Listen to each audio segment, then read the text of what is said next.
black community. It's a black environment with black women and black children in it. How dare you say that we are not interested in families in the black community?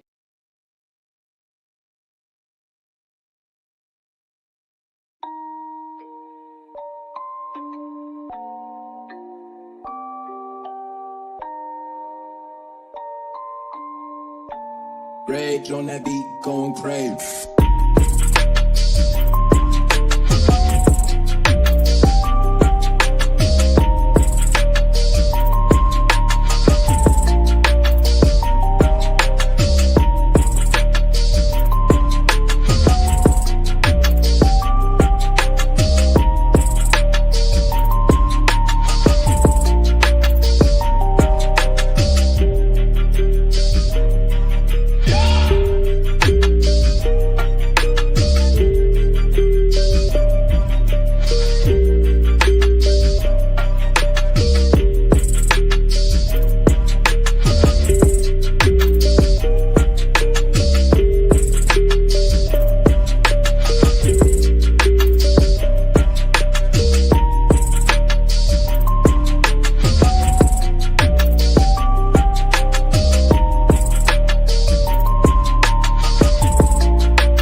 Generational stratus, and I think you're at the cusp of that, where we have this second half of millennials that are dealing with stuff like what this lady's talking about, and the dating market is amongst that group.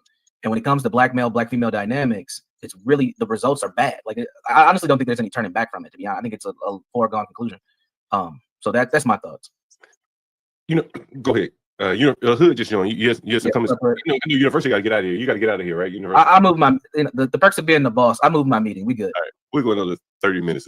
Don't leave, bro. They only want to listen to you. Yeah, you can sell these ideas in this space, so I'm supporting you 1,000%. And I tend to agree with you as well. I think it's a done deal.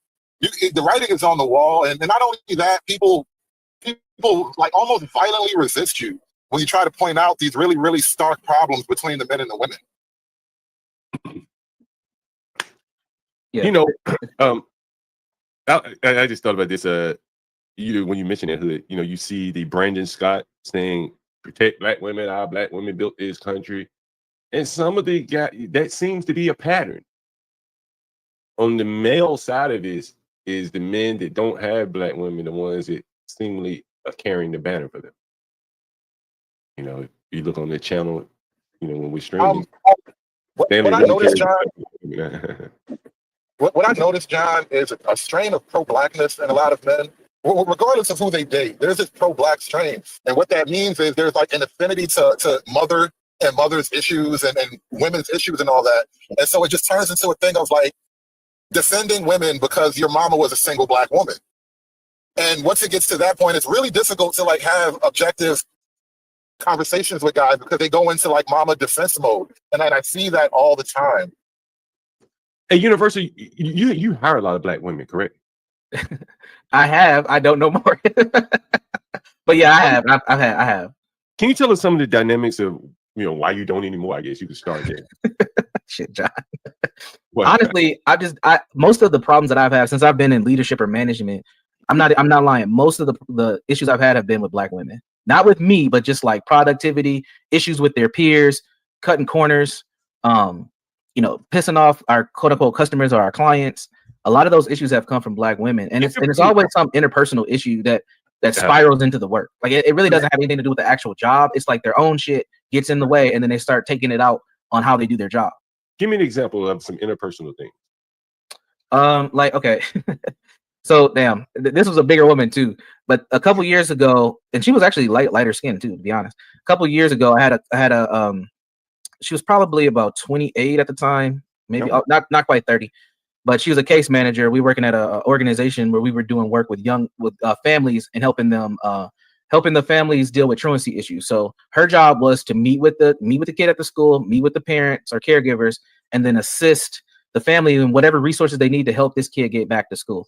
The program's called Be at School if anybody wants to check it out. So it's a truancy diversion program that's kind of a workaround to make sure that kids get back into school, because what we know is most kids who are truant, they usually have other complex issues that take place. Her life. Go ahead. Sorry, I was gonna just add to what Universal was saying, in that because I happen to work with a lot of Black women, and there's this mentality that my problems are everyone's problems, and I think that kind of stems from you can even look at it from the government perspective of, I made all these babies, now all of y'all got to pay for them. So I just think there's that type of mentality where my problems are everyone's problems. Yep. No, that's terrible. I think that's socialism, honestly. I don't know if it's like a Black thing, but it's definitely socialism. You're right. Black culture is very socialist. Yes, you guys are hitting it. You guys are hitting it on the head, and that is socialism, because and if you think about it, our culture has been influenced heavily by socialism, and we look at things from this collective model. So when you say, Kimmy, why does someone care about what happens in this person's bedroom? It's because culturally we care about all that when we shouldn't even have to. We shouldn't need to, but we do. I don't. Yeah, but you're also, I don't want to call you a tether, but you're a tether. Kimmy. And I'm just playing. Honestly, hold on. I think it's not even about the racial dynamic or being tethered. This is a gender thing. It's difficult to expect women to see it this way. This is why they sell socialism to women more than men, because women are just naturally wired to see things a certain way. For collectively, women have a more collective spirit when it comes to, resources and who should get what. Women just don't think like men when it comes to like, this is mine and you can't have it. I'm a very meticulous person. I've been told by psychologists. I'm a very What is good? What is good, everybody? Welcome back to the show. Taking another deep dive into something I noticed happening around the internet lately. It's like a seasonal thing. Every so often, the birds fly south and the leaves turn colors, and then people start blaming the Manosphere for women being unhappy. And so I noticed that season was upon us again. A lot of people doing anti-Manosphere, anti-male, anti-red pill content. I noticed this like about a year ago, saying, there was the rise of the anti-Manosphere. And so I guess we're still in the thick of that. And we're going to do some commentary. I got a couple of videos I want to review tonight. A couple of people I want to respond to, at least respond to their videos. And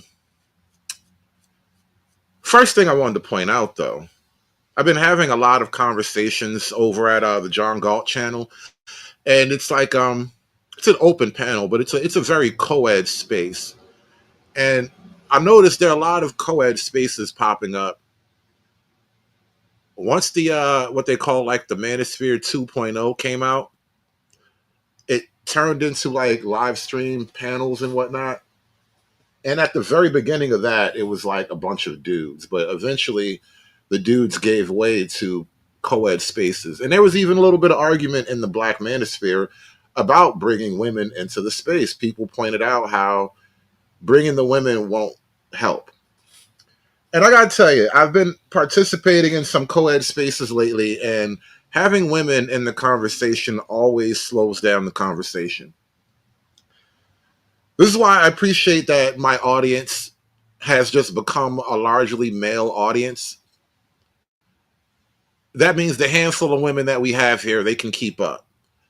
Because women tend to slow down the point that you're trying to express. Like, when you make a generalized point about women, the one woman is going to say, well, I'm not like that.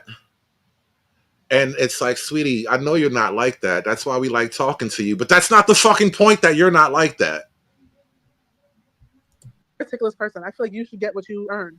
Yeah, and I guarantee that mentality has served you well professionally and probably dating wise as well, because you probably get exactly what you want. Hey, Universal, go ahead and tell us some more of the problems. I can't claim struggle as a Black woman. Have I had problems? Yes. But I can't be like, I live the life of struggle. I can't say that. No. Tell us the problems of the sisters. So her life, so this was a younger woman, like I said, so she was about 26, 27, maybe 28 at the time. She was just trying to get her stuff together. But what I ended up learning as we got close to terminating her is she was struggling to pay her rent. She had got some apartment that was way beyond her means. I wonder why she did that. Because she wanted to live a high life. She wanted to live a life that she couldn't afford, but also she was having relationship problems. And since she was having relationship problems, a lot of the folks that she was working with as a case manager, she was like trying to counsel them on how to fix their stuff when she needed to fix her own. And that was getting in the way. So we were getting complaints like, yeah, she's trying to tell me what to do with my kids and tell me how to run my relationship. So she started letting her own issues get in the way of the actual work, which we can't have because we're running a program that's specifically trying to help these folks move from point A to point B, but you're allowing your things to get in the way of making it happen.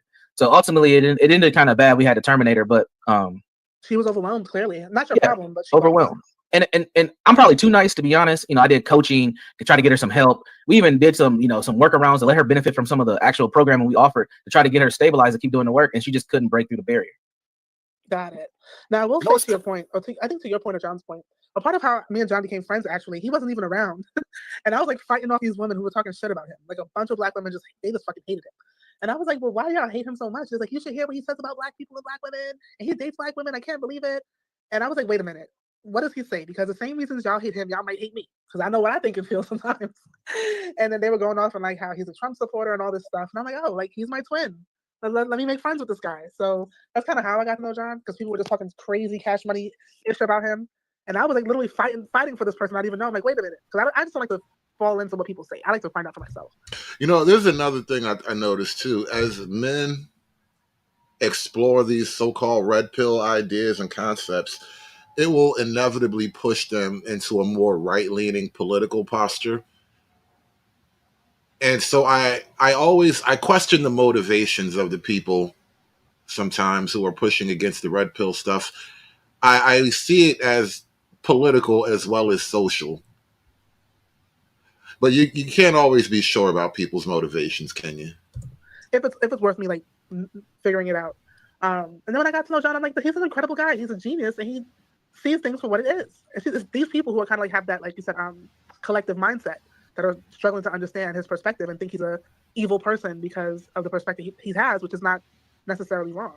Yeah, that's a good point, Kim. Yeah, and I'm definitely not criticizing black people. I mean, I may criticize some things black people do, but I'm just more or less like looking 10, 15 years down the road, or even looking at the current problems that we see. They couldn't see that for John. That's why you were public enemy number one.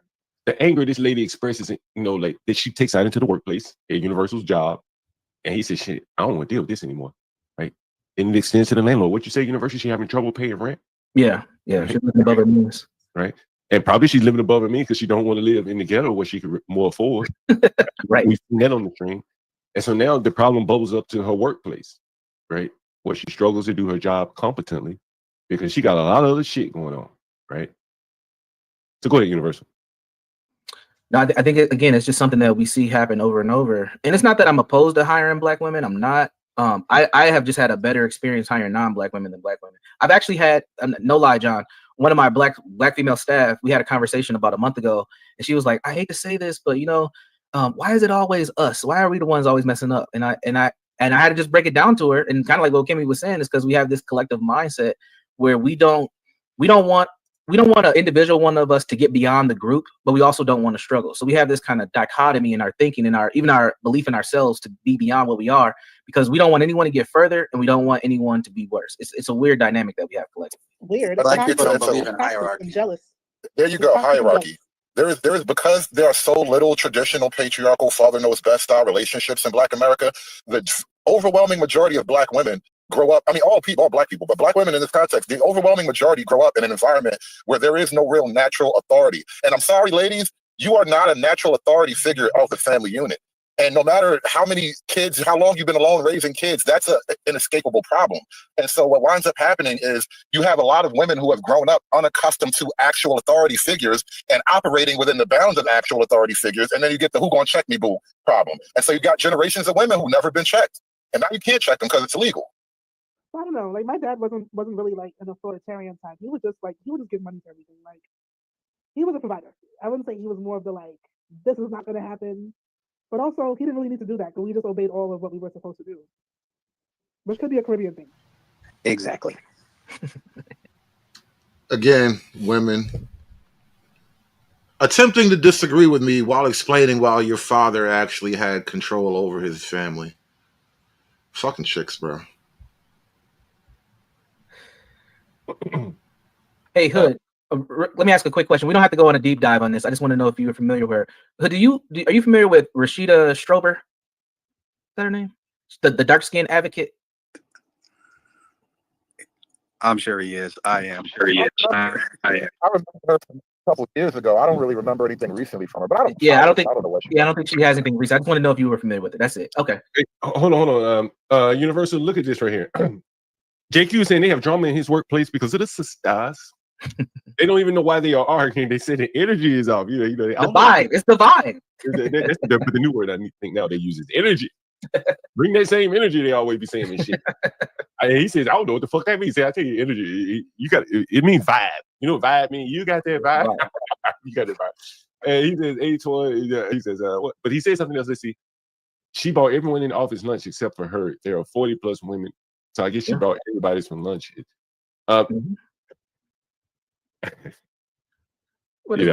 Well, speaking of pretty privilege, Lolo, come up on it. Come up. What are you talking about? Yeah, Lolo, you know, Lolo's a little sensitive though. So you can't really ask. They really would get down to the immediate matter of these things. Like, because you know what I would like to ask a pretty woman, right? Kimmy Cates. Kimmy Cates, you know, she's Caribbean. You know, she's married. She came in. You know, she's bouncing this shit off. You know, she's probably not paying attention to the men that are hitting on her. But a young woman, Lolo, who's still in the market, right? Kimmy Cates ain't in the market. Right. She's listening to some of these cat calls.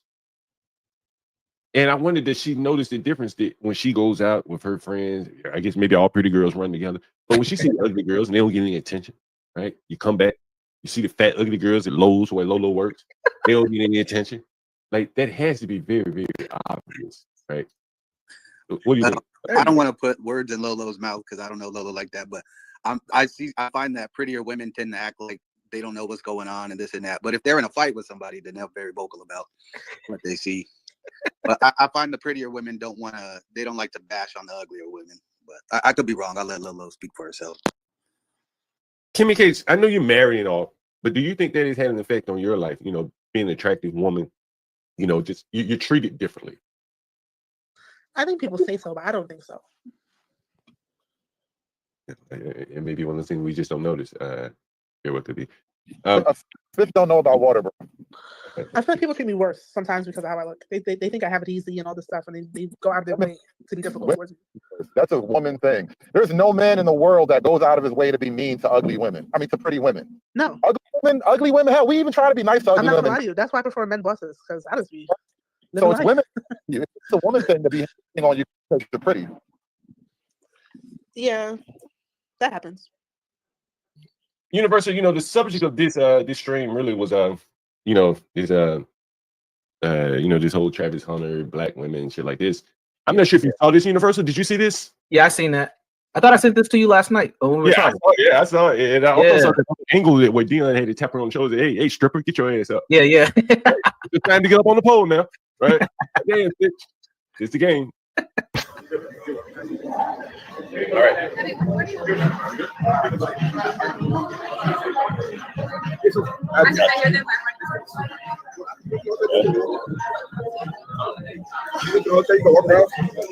You just heard you go walk around, right? Yeah, you got my debit card.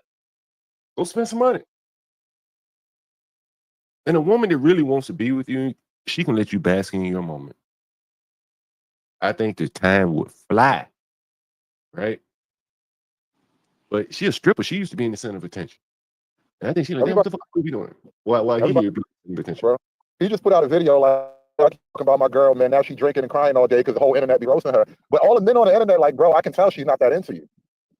But she was on the internet talking about everything else she was doing before she met him.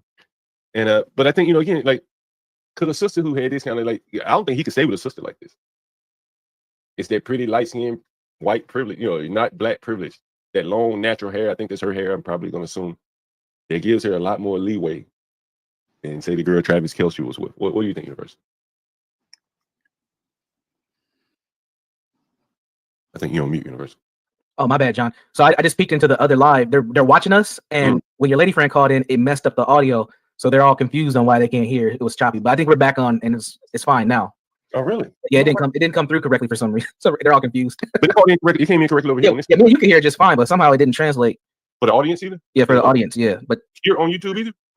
No, yeah. It actually, me, you, and her are choppy. Right now? Not right now, but when they're a little behind in the stream.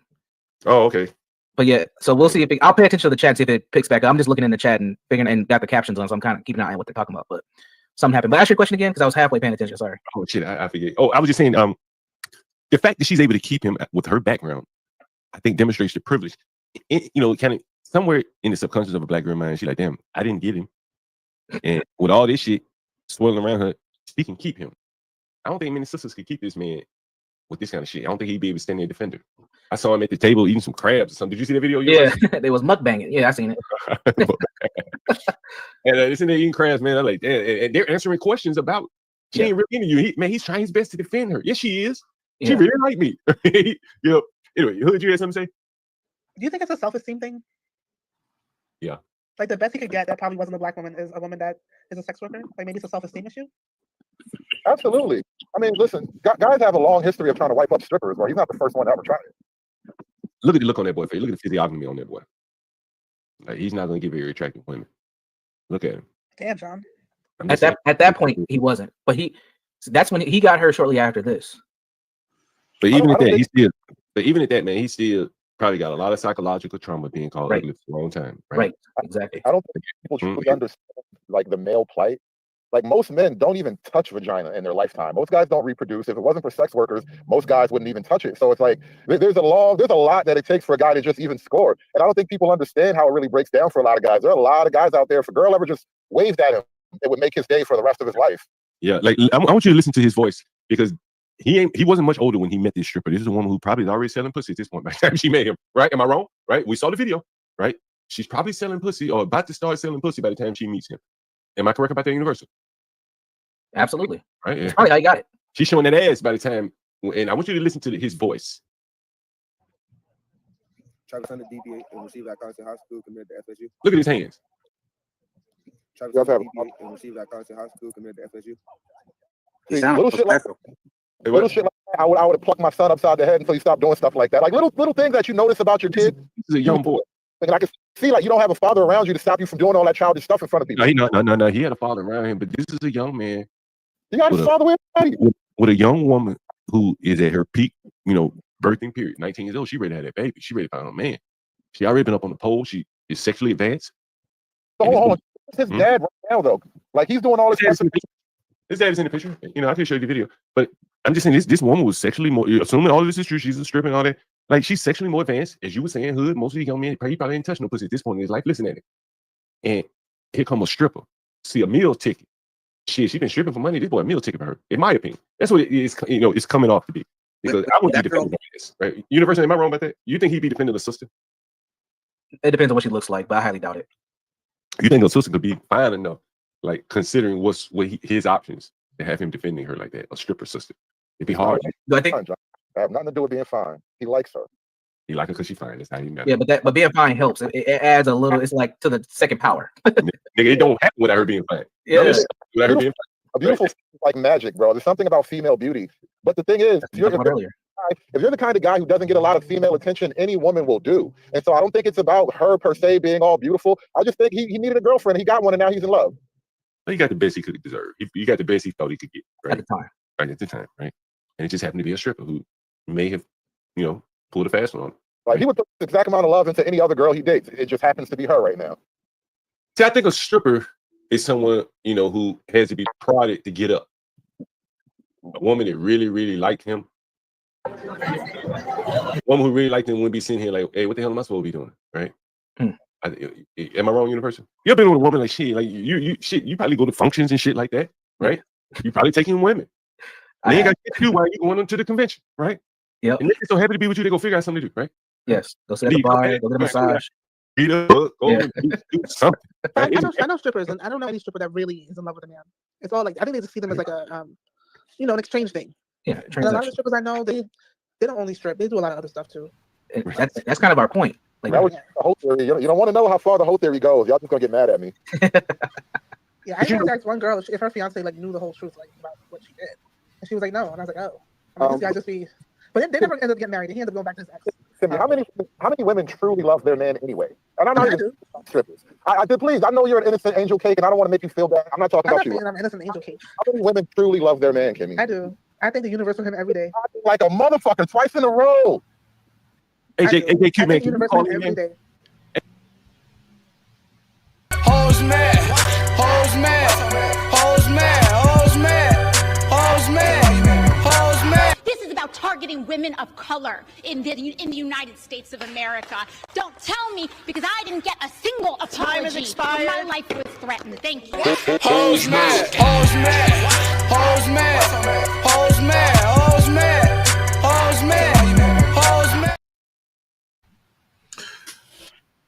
So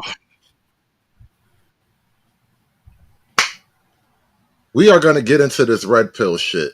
How many women truly love their husbands, by the way? Notice Kimmy, she just totally Neo Matrix dodged that bullet. You ask a woman, do women truly love their husbands?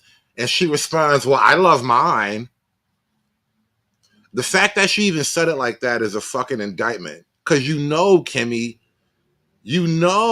when I ask you, do women truly love their husbands? And the best thing you can say is, well, I love mine.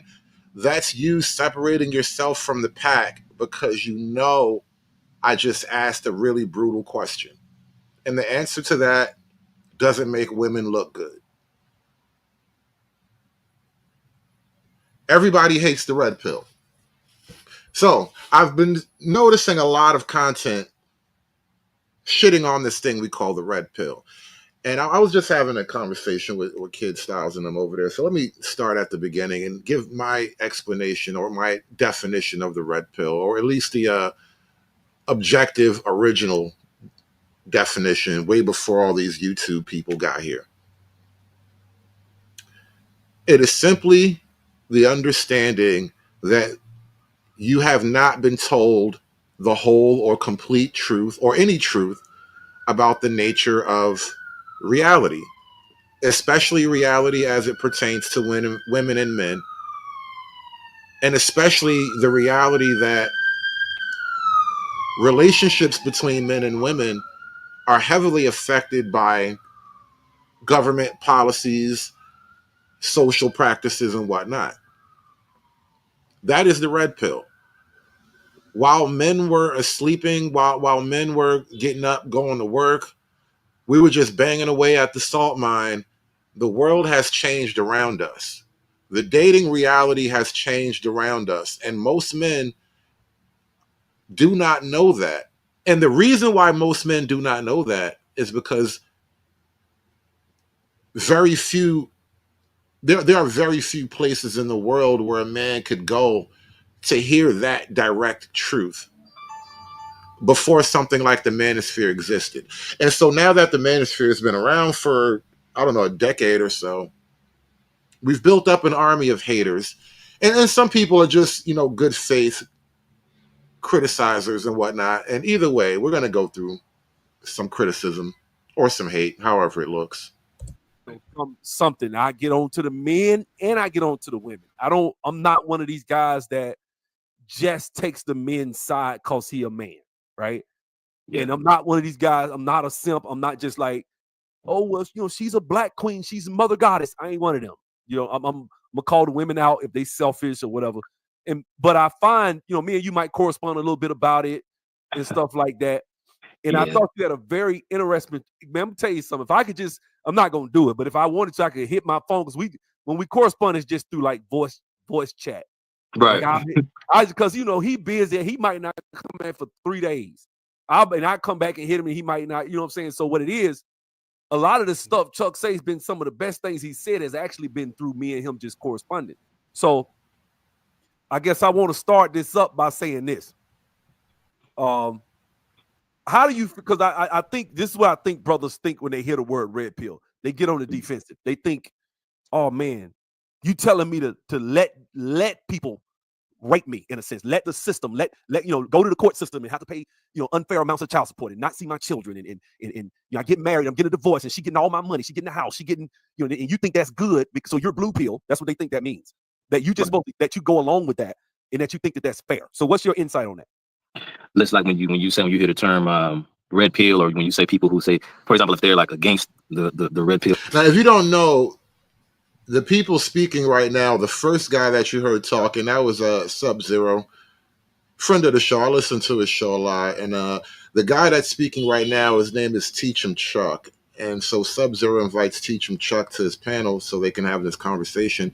And the title of their show is Teach 'em Chuck talks about red pill content being bad for traditional values. Movement. You're saying that people automatically think everything that you just described is what that person believes in. If they say if they're against the red pill, is the question? Like, you know what I mean? Yeah, I think a lot of people think that. Like me, I get a lot of that. Like, okay, when I say I don't rock with the red pill content, or I don't rock with some of these red pill content creators because I think they're detrimental or dysfunctional because they're teaching you how to be immoral. Yeah. They're pushing a lot of immorality and just being selfish. Kind of like Shira 7, I think that's her name, where this lady that's a witch or whatever that is out here pushing women to be selfish and manipulate men out their money. And, you know, and some of these guys you listen to, they say a lot of like AMS, alpha male strategies, says a lot of real false, dishonest things about you should be lying to women, you should be. Now, I'm not saying that is all red pill, okay? I'm not saying, because I know one person to come in, my homeboy Tice, he loves the red pill. He'll come in here and he gonna defend the red pill till the cows come home. But I always tell him there's a difference in men's rights and advocating for men to be treated fairly in society and to be in their rightful places, the leaders of Western, traditional leadership, which I don't think anybody's against. I ain't gonna say anybody. But, you know what I'm saying? And then there's a difference between that, which most of us are for if you got any type of brains, and fresh and fit, right? Like fresh and fit is, and let's be honest, the last. Now, and this is what I noticed, and a lot of the criticism, because I'm going to play at least 3 different content creators, and they make a similar type of attack on the red pill. A lot of their attacks on the red pill are not against the intellectual property of the red pill. You know, the idea that the family courts are rigged, the 80-20 rule. They don't really do a lot of talking against those concepts because these concepts have been tested and they've been verified outside of the Manosphere, right? What they do is pick individual targets to be mad at, and then it's like, well, because Fresh and Fit did something I don't like, the red pill's gay. Like, that's not how this red pill thing works. That's not even how logic works. But anyway, have at it, Hoss. Loudest segment of that group is Fresh and Fit. Those are the people that, they losing their channel because they, but if you really look at most of the stuff there, they say a lot of dumb things. There's a lot of people that say a lot of dumb things that are defended and rewarded by a lot of, have grown sizable channels saying this stuff. Good example, the girl, what's that white girl name? The little redhead, yeah, just Pearly things. A lot of the content she says, a lot of things she says is nobody challenges it. Now, am I saying that it needs to be nuanced? This is a very nuanced conversation. I don't think but I just think, and you and I agree, it's not like how we like to paint it, right? Like, so like for example, they'll say stuff like, okay, once you're over 30, you're done. Like just stuff like that. Like it doesn't make sense. Like, no, I ain't gonna say you're done. There is a biological clock. Technically. See, again, people love to mischaracterize, and I think it has more to do with individual personalities than the actual intellectual property. He's talking about the wall.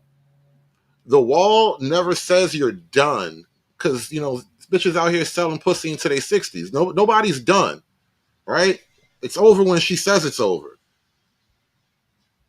But the wall is just a concept stating that as a woman, you start out reaching peak attractiveness, right? Because, we start out as babies, then toddlers and children, then adolescents, teenagers and whatnot. And then somewhere after teenage years, you hit adulthood. And somewhere just after adulthood, you hit peak attractiveness.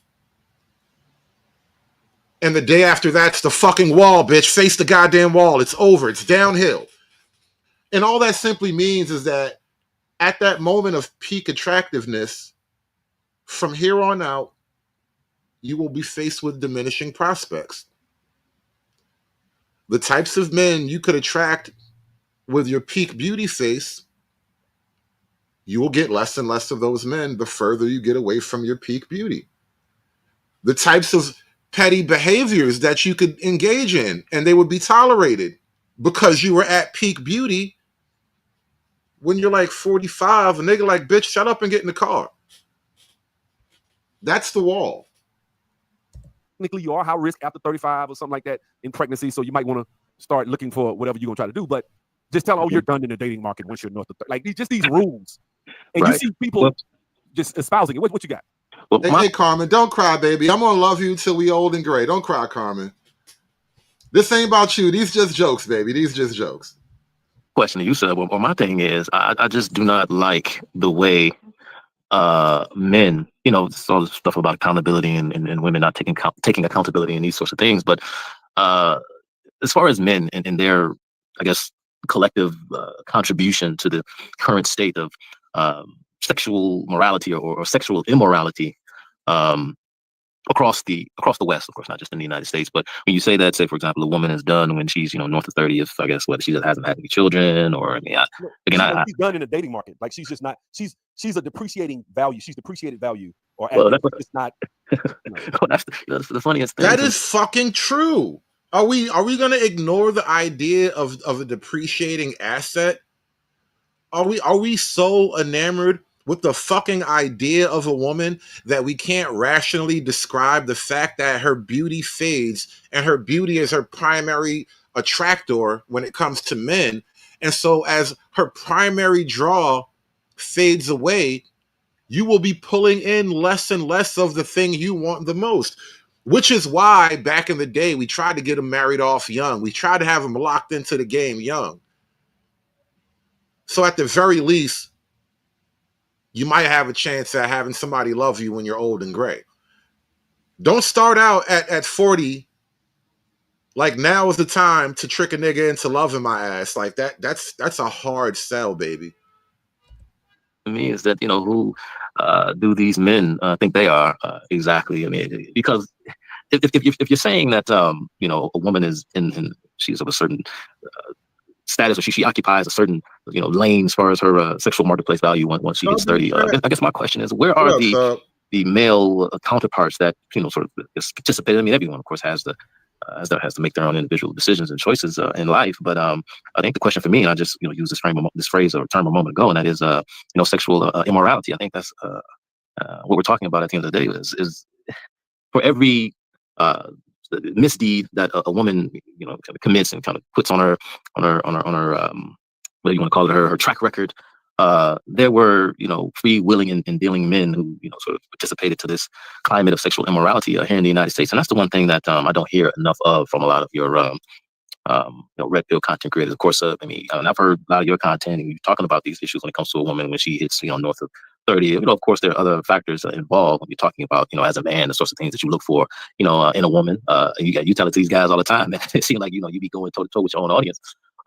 Just talking about a woman's looks or her body, or you know what I mean. And it's like these guys sit here and tell you how, oh no, there's no way that I would ever. I love the Brittany Renner example that you like to use, or just pick any prominent, famous, social media. I don't think a lot of the observers understand the process that's occurring with men, especially black men, and all of this alleged vitriol and venom that they accuse men of having. You always talking about women. You're on your panels and you say this about women. You say that about women. Women do this. Women do that. Women. And obviously, if you're just romantically in love with the idea of a woman, these things are offensive to you, and it is what it is. But the reality is that black men are greatly enamored with the idea of woman, and that is a huge problem. And so what needs to happen is for black men to become accustomed with criticism, with open vocal criticism. I'm not even talking about hostility and open aggression, but simple criticism. You have to be able to criticize. You're not in love anymore. And being in love is what got you so fucked up in the first place. Content creator, these guys said, I would never be caught dead, alongside a woman like that. And to your point, Sub, and I agree with you. This is the kinds of things that you and I talked about in private. That it's a lot of cap, right? A lot of these guys, and we even see with a lot of these patron saints of the red pill movement, we've seen over the past few years, several of them sort of falling from grace because they turned out not to be the men that they claim to be. Because again, and it's funny because when I first came across your content, you were actually responding to a video that I made talking about black feminism, just kind of touching on it just a little bit in those two videos that I did about the Black Panther Party and black feminism. And the problem is, when it comes to, we'll probably get into this when we really get into. And this is the interesting thing about a guy like Chuck, because Chuck is very, very deeply well versed and all things black leftism, black communism, Marxism, all that. He understands it very much, which means he understands the ills and the misgivings and the inherent flaws of black feminism. Which means I just don't understand why you're taking such a strident stand against the women. I mean, I'm sorry, you're taking such a strident tone against the men when the men are responding and reacting to the excesses of black feminism. It's like, bro, you know what's going on here, what's been going on. You understand the betrayal, do you not? Some of the deeper sort of aspects of feminism, where it derives from, in fact, which is something that a lot of these red pill content creators, they don't talk about, but they don't understand it because they don't have the knowledge, they don't have the wisdom, because they're really not interested in solving the issue at hand, which is how do we, in fact, rehabilitate the family across the West, but within the so-called black community more specifically, because the problem seems to be affecting the so-called black community more so than any other. And I think that's the crux of the issue. I don't think this is an issue any individual or any like local group of men can simply solve. You may be able to solve the problem to some degree or mitigate the external influences to some degree. You know, I was having a conversation about that with Free Zone and SKC earlier.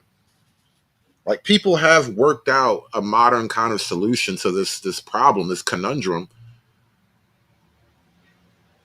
But that is only finding a way to live with the beast. No one really talks about actually solving the problem. What people tend to talk about is men shutting up and doing what they are told. And so what exactly are these red pill content creators trying to, what's the end game? What are they trying to do? Is there a problem that they see? I mean, what exactly are they trying to fix, as opposed to just simply reacting or responding to every, female content creator or something will happen out in the world that can make for good social media content, good social media fodder? So it's like a reaction to that, as opposed to actually trying to get back to, and I'm gonna just lay this on you, so and I'll let you jump in, because when you talk about feminism, of course, feminism being a branch of this kind of larger Marxist plot and employ to destroy civilization, the reason why Marxism is so successful, and the reason why it keeps coming back over and over again like some kind of hydra, is because it attempts to answer spiritual questions for resentful people who aren't doing anything with their lives. And so the problem is that if you take Marxism and you use it as a substitute for spiritual questions, if you are actually against feminism and against Marxism more broadly, what in fact are you seeking to replace it with? Because what you don't hear from a lot of these red pill content creators is, right, the 500-pound gorilla in the room. What does God say? What does the Bible say? I will give Chuck his grace on this one. There is no Christian red pill. This damn show is no Black Baptist Church red pill. That shit ain't happening. I remember years ago I first noticed this, and I don't know if anyone else has completed the journey in such a way, but I always thought that it was a significant thing. Parallel to the red pill, there's a community called the PUAs, pickup artists, right? And pickup artists is, it is what it sounds like. They teach men how to pick up women. And one of the original giants in the online pickup artist industry was a guy named Roosh V. Roosh is, I think he's from Canada. He's a Canadian. And so up there in Canada, he discovered, I guess, the nihilism that is pickup life. Because at the heart of pickup, they basically tell you that, women ain't shit. And so this is how you have to approach these ain't shit bitches, right? And I was immediately drawn to the idea, well, if women ain't shit, why am I bending myself into a pretzel trying to approach these ain't shit bitches? Like, pickup turned me off right away. But Roosh V, he came through the pickup world and then discovered the red pill. And then he red pilled so hard, he found the God pill. Roosh V is effectively an Orthodox monk, last time I heard of it. Totally got out the game. Got out the game of pussy, the game of life in the Western sense. He's just like a monk. He's like gonna meditate until he becomes a ball of light. And I do believe there's a truth in that. There is a nihilism built into the modern world that is sort of anti-God, anti-family. And the only solution to nihilism is really God and family. You have to find purpose. And the easiest way for the human spirit to find purpose tends to be God and family. What does that word say? So you can say whatever it is that you want to say about women and how there are no women out there worth marrying, and the whole institution of marriage. We got this clown Corey Holcomb talking about, all this stuff about, men and, referring to men as cakes, what I'm saying, if they decide to marry a woman and so on and so forth. But what does God say, right? Because at the end of the day, you don't have a choice. That's if you want to correct. It's tricky for you saying, what does God say? Because, on the one hand, the Bible says men and women should cleave together and whatnot. I'm paraphrasing horribly. I'm a sinner. Forgive me. But on the other hand, you have lines like it's better to sleep on the roof than to share the home with a quarrelsome woman or something like that. Still paraphrasing. Forgive me. It's tricky quoting the Bible. Your sexual, especially your sexual. I'll let you jump in here. Let me say this. This is why I wanted to talk about this with you, because that's a good point you just brought up. Like, okay, everybody in the West, this is Western civilization. I was trying to read the title of the book and got sidetracked. The title of the book that I gave you was The Book That Made Your World.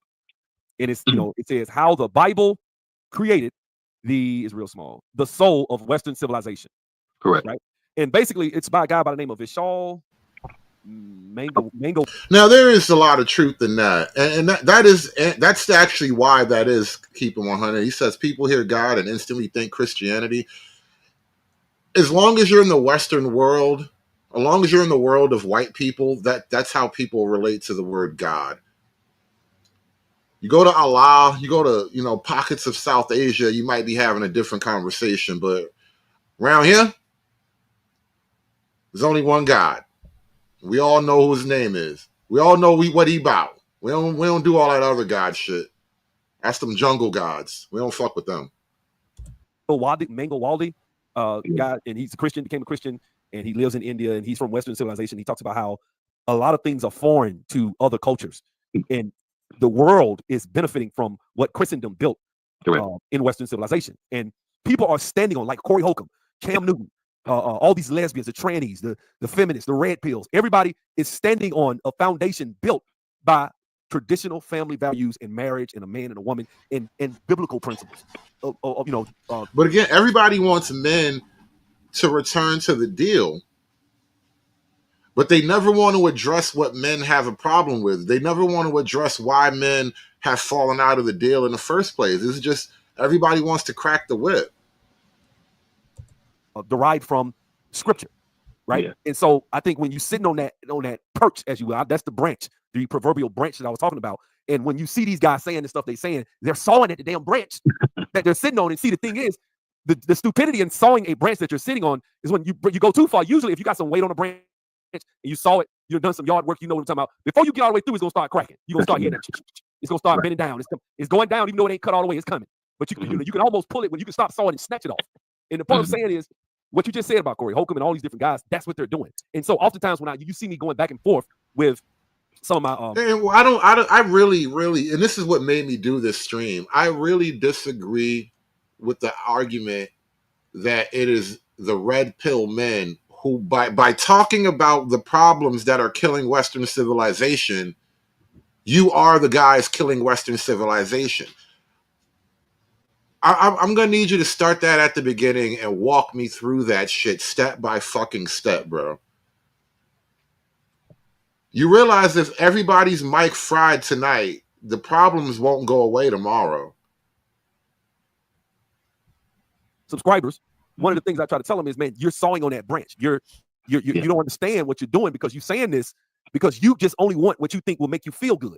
But once you get what you want, it's gonna break. When you got guys out here talking about, wait a minute, we need families. We need intact family structures. We need women being raised with fathers. We need kids in homes with fathers. We need that. Yeah, but how do you get back to that? Outside of blaming blaming all the men for walking away because, you know, it's always some nigga's fault no matter what she did. I'm done with life, and it's all Jermaine's fault. It's always Jermaine's fault. How do you get back to that then? You're just gonna tell men to just get back in there? It's like listen, sir, the ship, it's going down. Get back in the chair, cadet. But captain, we're all gonna drown. I don't care. You strap yourself in, cadet. You do the right, honorable thing. It's a hell of a fucking thing to tell somebody, and it's not even like there's a grand sacrifice that you can really tell somebody. You can't. You're not selling anything other than servitude. Even in saving the community, what are you going to get?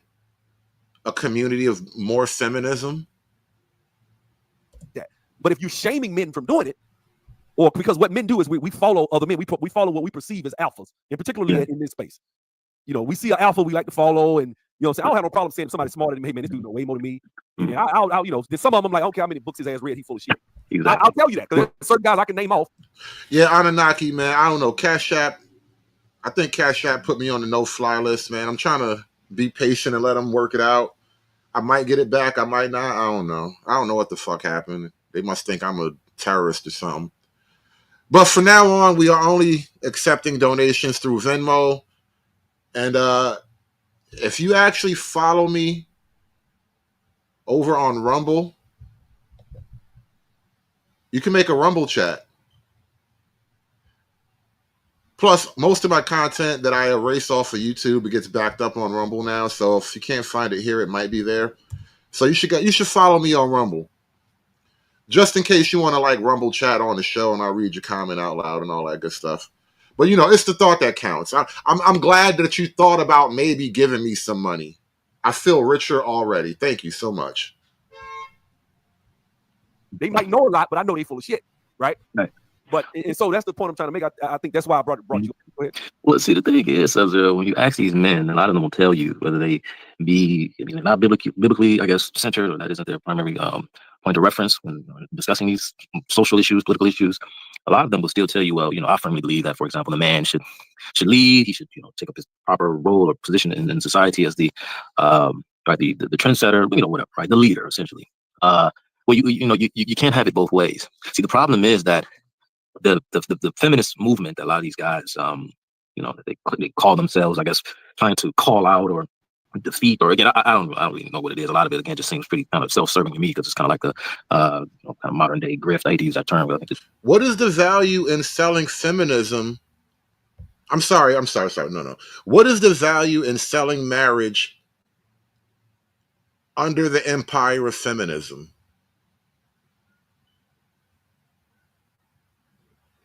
You see, you never actually solve for X. You want me to move on as if the equation has been solved, but you never solve for X.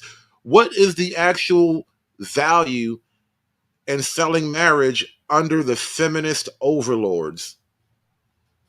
What do you get in this?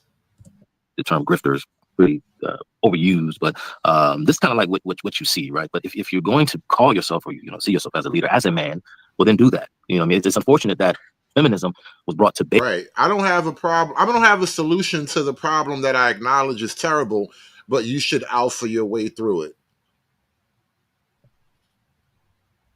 I cannot or will not solve for X, but in the meantime, alpha your way through it. Because if you don't, then it's going to burn. Well, fuck, that's what I was trying to explain to you in the first place. And your response to me was alpha your way through it. And I think it's getting hotter now. There, by men. In fact, it was not women. It was men who brought feminism to bear, first and foremost.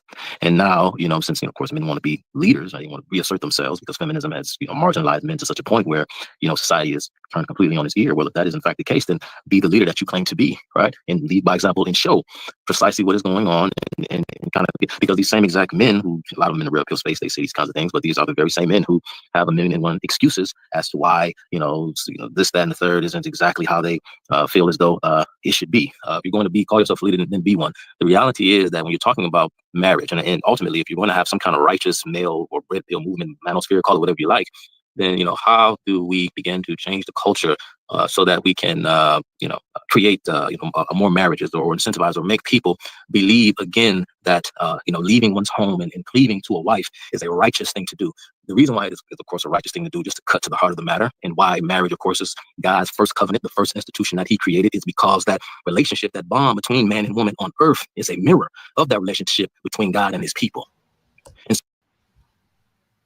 God shame the men because men respond to that kind of that kind of righteousness, right? Men would respond to that kind of righteousness, but you can't try that with the women. God shaming the women will get you nowhere. And I noticed this is what kills me about this nature of content, right? I never see a wave of content creators just suddenly start making videos like, yo, why are all these bitches tripping all of a sudden? I never see people talking about, I'm releasing a documentary on the dark side of feminism, right? I never see that shit, but it's only for the male side of the equation. And you can never solve for X if you only deal on one side of the equation, bro. That's not how equations work. So if you, as a man, if you are that earthly God, that earthly father, right, then you have to be like your father in heaven, here on earth. Of course, I'm not saying that the man is God, but well, God is the biggest alpha, right? So I gotta become alpha God. If I become alpha God, then the hoe is gonna love me, or at least one woman. To understand, to be as God, or to be Christ-like, right? It comes from a place of compassion and what is, I guess, inherent in the value of compassion, or what compassion leads one to understand is compassion leads one to understand that man is fallible. It doesn't come from a place of self-righteousness, right? It comes from a place of compassion. And what I see in the red pill is a lot of self-righteousness coming by way of men who, of course, feel aggrieved, and some of their grievances are justified. Many of them are not, or perhaps even if they do have grievances, they don't know how to go about, again, they sound like a broken record, kind of, I guess, fixing these problems. And the reason why I brought up compassion and fallibility. Yeah, I hate using religion in a lot of discussions too, because it takes away from the objectivity of the argument, because religion it's almost inherently subjective, because everybody has their own faith, you know what I mean? And it gets messy. But there are very practical, non-religious reasons that I could make to support my entire argument that would still align with the religious argument. Is because with that, from compassion, comes this understanding of human fallibility, right? Which again aligns with the Christian creed of forgiveness, which is, of course, how you can bring about civility, which can then turn around and bring about grace, which is the same kind of grace, of course, that God gives his people, his creatures, those created in the likeness of his. Yo, my man is doing his best Malcolm X right now. This nigga talking about forgiveness and God's creatures and shit. Next thing he gonna be like, we didn't land on gender war rock. The gender war landed on us. Like, this nigga is going full Malcolm right now. Teach him, Chuck. God damn it, teach him. His image, because all of us are unworthy of the forgiveness of a holy, righteous God.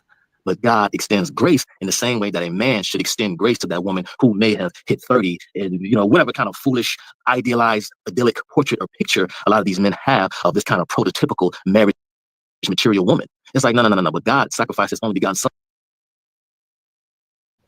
He really want us to wife single moms. He want us to wife up 30-year-old single moms because Jesus was good.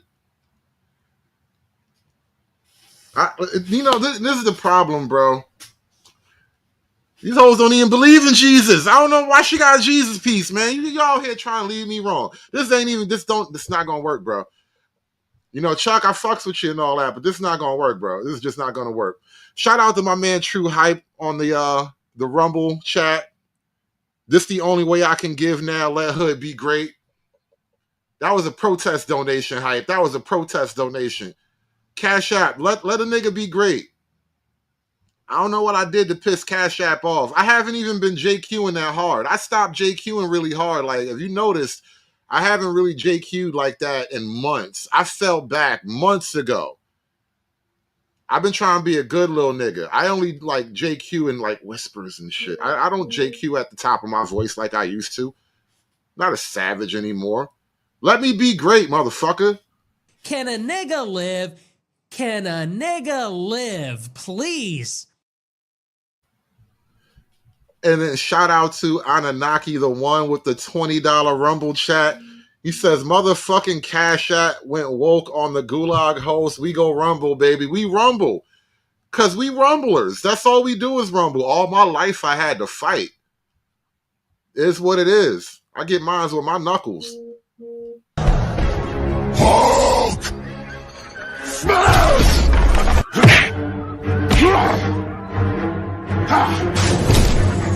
Smash you!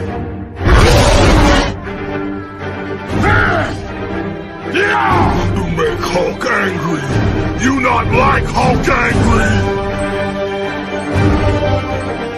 Hulk no like fighting girls.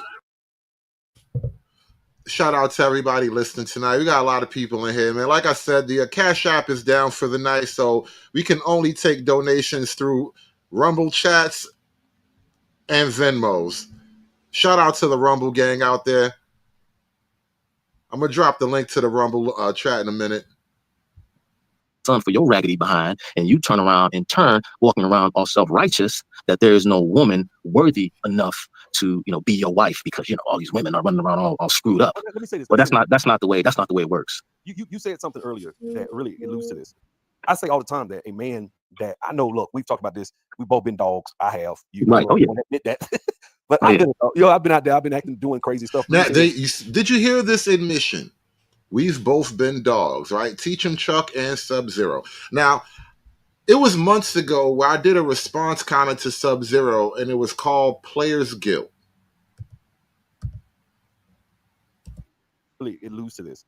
I say all the time that a man that I know, look, we've talked about this. We've both been dogs. I have. You right. Admit that.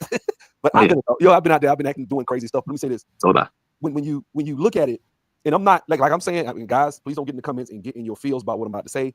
But I can't hate a single mom for this one reason. The way she got to be a single mom was doing the same thing I did. Now, I was talking about Player's Guilt in the stream before, and this is the basic idea. There are a subset of men who exist with relative ease when it comes to attracting women. It's just not a big deal for them.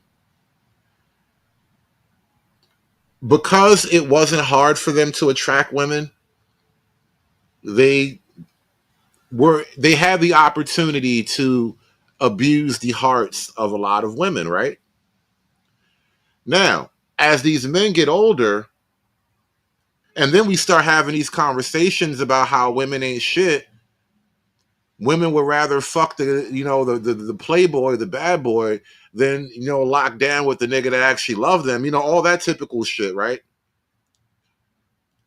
The player's guilt kicks in like, oh, well, you're the guy that she was wasting her life with, and now she's no longer valuable to all of these so-called red pill men who say that, these baby mamas ain't worth the time of day. You are the reason why baby mamas ain't shit. And so now, because of your red pill guilt, you want to talk, as the minority of men, you want to talk to the majority of men who could not run through women, who could not break hearts left and right, who could not choose between the blonde, the brunette, the light skin, the dark skin. They had to take whatever girl likes them, right? Because the average guy does not knock them down like that. Just by definition, it's only a minority of men. It's just how life works with everything. A minority of men will be exceedingly good at whatever it is. You can't now tell the rest of the men that they have to tighten up because you used to be out there fucking these bitches. That's not going to work for me, bro. I have nothing to clean up for. Truth be told, and this is what I was just explaining this to SKC, and when we were on Kid Styles panel, like right before I fired this up. At 25 years old, I was in love trying to start a family with this goofy bitch. I wasn't trying to run through these bitches until the love was dead. All right. That was not me. I was working, I was coming home, and this bitch was not cooperating with the overall dream. And I think that's closer to the average experience than I was out here breaking bitches' hearts, and now I need to tell you niggas about yourselves. In the sense that I didn't go to no store and get no condom. I wasn't doing that every time. I'm not even gonna lie like that. There were many times I took it was a crapshoot. I just lucked up. Right. And so it is hypocritical to, you know, and then you said earlier about, you know, these guys when they sleeping around and they talking about this, doing this stuff, you're creating the society that you sit and make content about. Exactly. Like Fresh and Fit. Now I know Fresh and Fit aren't the pinnacle of red pill, but they do talk about sleeping around with 50 women before you get married. You should sleep with 50 women. And they Yeah. with thousands. I'm like, bro, you slept with thousands of women. We are legion. Like you got all types of demons in you. You don't tell them what you're dealing with, you know. But you know, that's what I'm saying. These brothers telling some stuff that's really not was going to round up leading to the detriment of the society itself. And you don't see the counterweight. And when I try to be, look at the blame shifting. Holy shit, that was a lot. That was a ton. That was a tonnage in blame shifting. You was out here taking girls' virginity. You was out here 2-3 bitches at a time. You were the one out here doing all the wrong things. And now, later on in life, you done wised up. You go to church every day. I mean, every Sunday. Now you see the light. Bro, that's fucking crazy. And then those same women that you were running around with, they're still here. These are the women that are here to marry now. The women that you were too good to marry when you had the opportunity to marry these bitches, we get the leftover version of them, and that's what we're supposed to marry now. Do you see the fucking retarded logic in this, bro? If you can admit that you was running around knocking them down like crazy back then, those women didn't just disappear. They're still the women of our age bracket. The women that we were most likely to pair off with, they're still fucking here, and you fucked them, not me. You did that. You're the reason why they got fucked up relationships. You're the reason why they can't love no other nigga properly. You're the reason why I can't go to sleep in this bitch house. that counterweight and tell men, hey, maybe it's okay for us to tell men to be chaste too. I talk about that all the time. Right. I mean, you don't need to be like, bro, you can't tell brothers to be, well, you did it. I heard a guy tell me. Now after a youthful exuberance, right? You was out here just sowing your wild oats. And now in your 40s, hey, listen, man, you niggas got to stop fucking these hoes, man. You got to have some fucking decorum. Kind of man goes around fucking all these hoes? Get a grip of yourself. This is the shit that made me stop going to church. This is the exact shit that made me stop going to church. Cause I'm like, I'm young street nigga. Got these old street niggas looking at me like I ain't shit for being a street nigga. The fuck is wrong with you people? You're me and I'm you. You was out there and I did. I made a mistake. I was wrong, and I'm trying to tell you. Nobody told me. They told me to strap up. That's what I heard. You better not bring no kids home. That's all I heard. Oh, so I can go out here and hold around? Okay, cool. Man, this is great. You know, nobody told me, hey, why don't you wait? These are the benefits of waiting. You don't have to deal with this. You don't have to deal with that. And you know, so well, I think that's good. Go ahead. And that's the thing, man. And it's funny because a lot of this red pill type content is being kind of shifted over into this kind of growing conservative tent, or this kind of growing conservative umbrella. And you have two, I guess, competing, because there is, I guess, a kind of I don't want to use the term secular because a lot of people use the term secular, but I guess it all depends on the context. But what am I trying to say? There are two ways to kind of go about this, because there are certain things that have to be beyond question. All right, and you know, we use the term sacred, or may consider something to be like sacrosanct, something that is so, for example, murder, kill a child, or to cannibalize another. I mean, certain activities that are so abhorrent, so disgusting, and beyond the pale that it need not be just debated, talked about, discussed. It's wrong on its face. It's wrong because it's wrong, right? Well, that's okay. You got ERA Black in TV and the comments. I mean, he's been writing soliloquies because he People get emotional when you say that word red pill. That's why I put Yeah, bro, I'm talking to you as if this is you and I having a conversation on the phone. I know we're in front of an audience, but I'm not even reading the comment section because I kind of anticipated that. I haven't been in the comments. The last couple lives we did, it's been you and I. I keep that out. I keep that out. Ain't we gonna reply? If you feel like something was said that you want to comment on, we can unpack some things. I got a lot of other clips I wanted to review tonight, and that's about 20 minutes out of the Sub-Zero show with Teach 'em Chuck.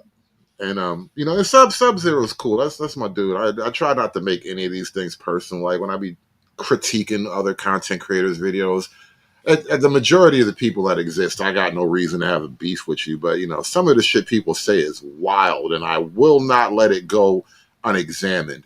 And so we're gonna take a little shift, and we're gonna get to 8 at the table. They had a long conversation about the red pill. We're going to get to that next. And hit that like button, y'all. I have black mother privilege. And I'm going to start breaking that down for y'all. Because there is a privilege for me as a black mother. I'm not going to have the same relationship. My sons adore me. My sons will put their life on the line in a New York minute over me. My sons will lose everything they have over me. Over me? It ain't happening. My sons will turn on their father over me. Over me? So when you ask me about my black sons, the relationship does not correlate the same to what I'm saying about black men. Whether it be a woman or a man, right? Perspective or ideologies or beliefs. While the red pill was like the reality, the factual, what is the actual truth, the harsh truth that people may not want to accept, or the truth that people are trying to sugarcoat. Something that you should really, really, really invest in is remembering that it is harder to get out of trouble. So don't open shit you can't get yourself out of. Happy holidays. Welcome to 8 at the Table. Thank you for joining us. Thank you for watching and supporting us. We really appreciate it. We just about to jump it off real quick for you. It's your girl Aaron the Renegade, and we have, say your name. Oh, Giraffe Dunaway. My name, Amanda. The hundo.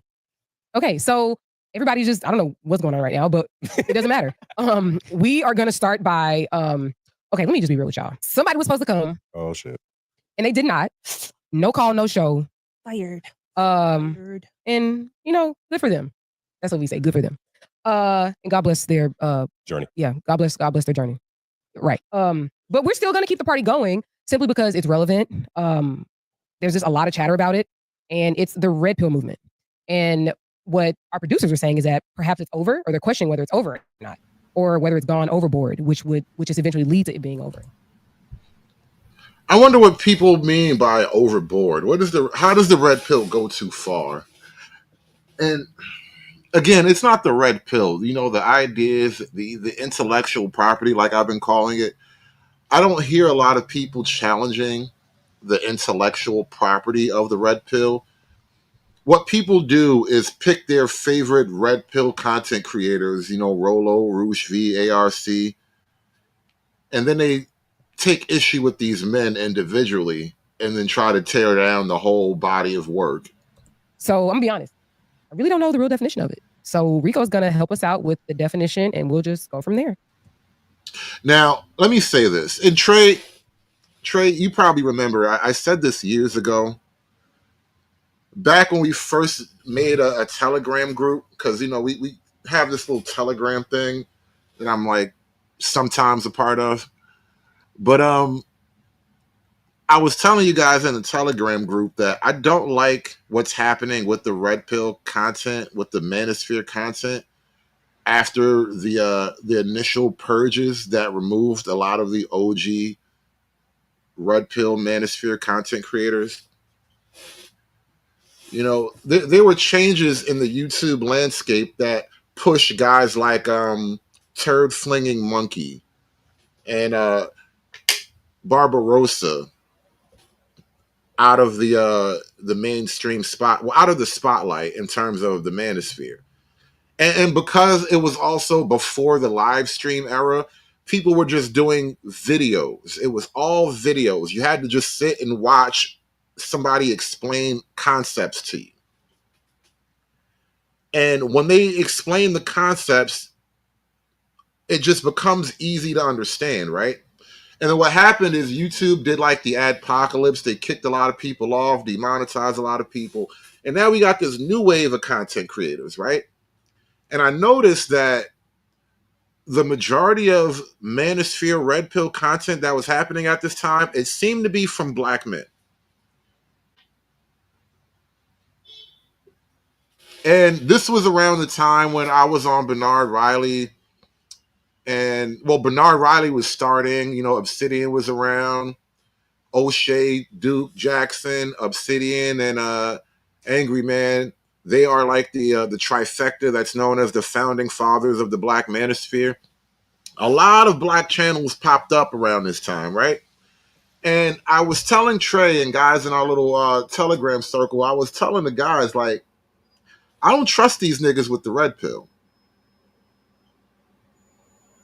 I do not trust black men with red pills. You niggas gonna slip some crack in the pill. You're going to start cutting the pills down. You're going to start stepping on the pills so you can buy your baby mama some Jordans and shit. And you can't trust niggas with the work. And I started to see niggas was stepping on the red pill. We over here selling blue tops. These niggas trying to slip a couple of yellows in the fucking mix and shit. They was stepping on the pills, bro. They was cutting the work. And what winds up happening is because black men are more pussy oriented than patriarchy oriented, the fundamental ideas and concepts of red pill kind of got forgotten and pushed to the wayside, right? And this is a key thing I think happened in the progression of the manosphere, the black manosphere. Guys that started out as purely analytical, like this is what's going on between men and women. These are some of the reasons why, and this is the evidence to explain why I think what I think. Guys who do content like that, they begin to get pushed out and get replaced by guys who are effectively red pill pickup artists. And then you get, this is when you get the guys who like, yeah, I'm red pill, but I got more bitches than you. So you ain't shit because I get more bitches than you. Somehow, because the red pill was left in black hands, red pill content became about getting pussy. And it stopped being about the fundamental issues that are stopping men and women from having long-lasting, productive marriages like we expected them to up until the mid-70s or early 80s. We lost all the analytical content. We lost a majority of the analytical content, and then it became how to get pussy, how to talk to bitches, or my favorite thing to hate, which is co-ed panels of men and women where the men are trying to explain shit to the women but refuse to exert any dominance over the women, even though it's your fucking panel, your show. It's a very strange thing I noticed with black men in the red pill space. It became about women. It became about women. And because niggas kept stepping on the work, maybe listen, I did a stream about this a while ago. The black manosphere is dead. I called that shit months ago. Well, there's a bunch of different definitions. And is there like one that is like a general consensus type definition? So the general consensus basically, or type of definition, is basically saying awakening someone to the truth or to the fact of, right? So when they took it from the Matrix with the red pill and the blue pill. So they're basically saying like the blue pill was always like you are the delusional, whether it be a woman or a man, right? Perspective or ideologies or beliefs. While the red pill was like the reality, the factual, what is the actual truth, the harsh truth that people may not want to accept, or the truth that people are trying to sugarcoat, right? So that is what was initially the start of it. And with that being said, which is why they labeled me at one point one of the top people in the red pill community. Really? Because I give the harsh truth. You know what I'm saying? What's this voting? Rico is one of these guys that I'm talking about. I mean, you could tell, you could look at him. His entire look is designed to cater to bitches. The nigga looked like he was put together for a photo shoot. And so he's one of these niggas. He's like the red pill pickup artist nigga. Like, and I'm not accusing him of pickup. I don't know what his life is. I think he said he got a girlfriend or whatever. But the idea is that there are men out there who appeal to women, attempting to sell the red pill to men. It creates issues. It creates crossed signals and shit. Because then you almost kind of make the red pill about women. I did red pill interviews, right? Well, I don't say red pill interviews with red pill podcasts or talk shows, right? So I know basically Kevin Samuels was Yeah, he looked like a nigga that was designed by bitches, don't he? Carmen say he way too pretty looking. He looked like the type of nigga that bitches would build. Like if you had two women in Weird Science, you remember Weird Science from the 80s with them two white boys in the suburbs? They put all these images into the computer and this bad bitch popped out and started doing all this wild shit. The niggas went on adventures and shit. If black girls could do Weird Science, they would create a nigga like Rico. Weird Science. Doom, doom, doom, doom, doom, doom. The red pill guy, right? Andrew Tate is a red pill guy. But they seem so different. But they're not. They're very much the same. They just have different approaches of doing it, right? They're telling you what it is, whether you're a woman or a man, and they're still on the side of what is the actual truth. So here's my thing. I won't ever say that, first and foremost, that the red pill movement is over, because it's definitely not. Majority of the world is still in a red pill mindset, right? Maybe in America, it might have finally taken a backseat, but it's still not something that is over. It's actually something that's very, very prominent, especially in other countries. And I was also say in here too. But I will say that when you have people like Andrew Tate, Fresh and Fit, and even what's my Hey, no, you know what? And honestly, let me stop to address this, because Conscious Moron asked a direct question. He says, "So only ugly men can speak red pill?" No. And keep it 100. I think you're kind of speaking to that idea as well. You said, "Hood, dudes say this about me. I'm here to educate niggas about women because they need to be educated." Now, I don't really have many fights to pick with you 100, but this is a thing I've noticed about this archetype of dude, right? Because I come across this quite often, right? The same dudes in a lot of these spaces that like understand the nature of women and all that, a lot of those dudes tend to be very critical of the men in the red pill spaces, and then they come off as shitting on the men in the red pill space, even though as a nigga who fucks a lot of bitches, you personally, you know intimately how these bitches ain't shit. And so, again, setting you aside, it's just an archetype I've noticed was like a lot of these dudes who you know for a fact why they ain't shit, but then you look at niggas funny for talking about bitches not being shit. It's a weird thing I noticed with that sort of that style of dude. Finessers Only Club.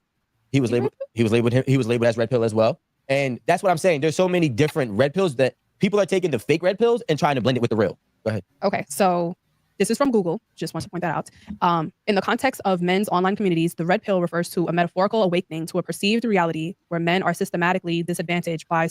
No, Conscious more. When I say he kind of confuses the message, it's not because women find him appealing. It's because there tends to be a focus on women per se. Why is it a focus on women per se? You're either a wife or a whore. And you know, I'm speaking in huge generalities, so don't get all pissed off. But you're either a wife or a whore, and so you're either out here with your wife or you're out here in the world of whores. And as someone who's very familiar with the world of whores, I will never try to speak in defense of the world of whores. Even though this shit is fucked up, it's better to be married. The problem is marriage is dangerous for the average guy. So if you want the average guy to get married, you got to actually fix the rules of the game. But it's crazy out here. It's crazy. And so it's like when guys who tend to be very, very comfortable around women in a way that a lot of other guys aren't, a lot of them seem to have a blind spot. And so I can't say this about every individual single guy, but again, I'm just speaking to the broad archetype of what I've noticed. They seem to have a blind spot. Society, particularly due to feminism, often interpreted as a belief that women hold more power than men and that men are victims of societal bias. It originates from the film The Matrix, where the protagonist chooses a red pill to see the truth about his reality, rather than a blue pill to remain in blissful ignorance. And that's and that's why we have to be very aware of what language is being used. So it's saying often interpreted as, which is also a subjective statement. And what really like the red pill movement was, and I can tell you where I personally witnessed it grow, was from our conversation of what you bring to the table 5 years ago, right?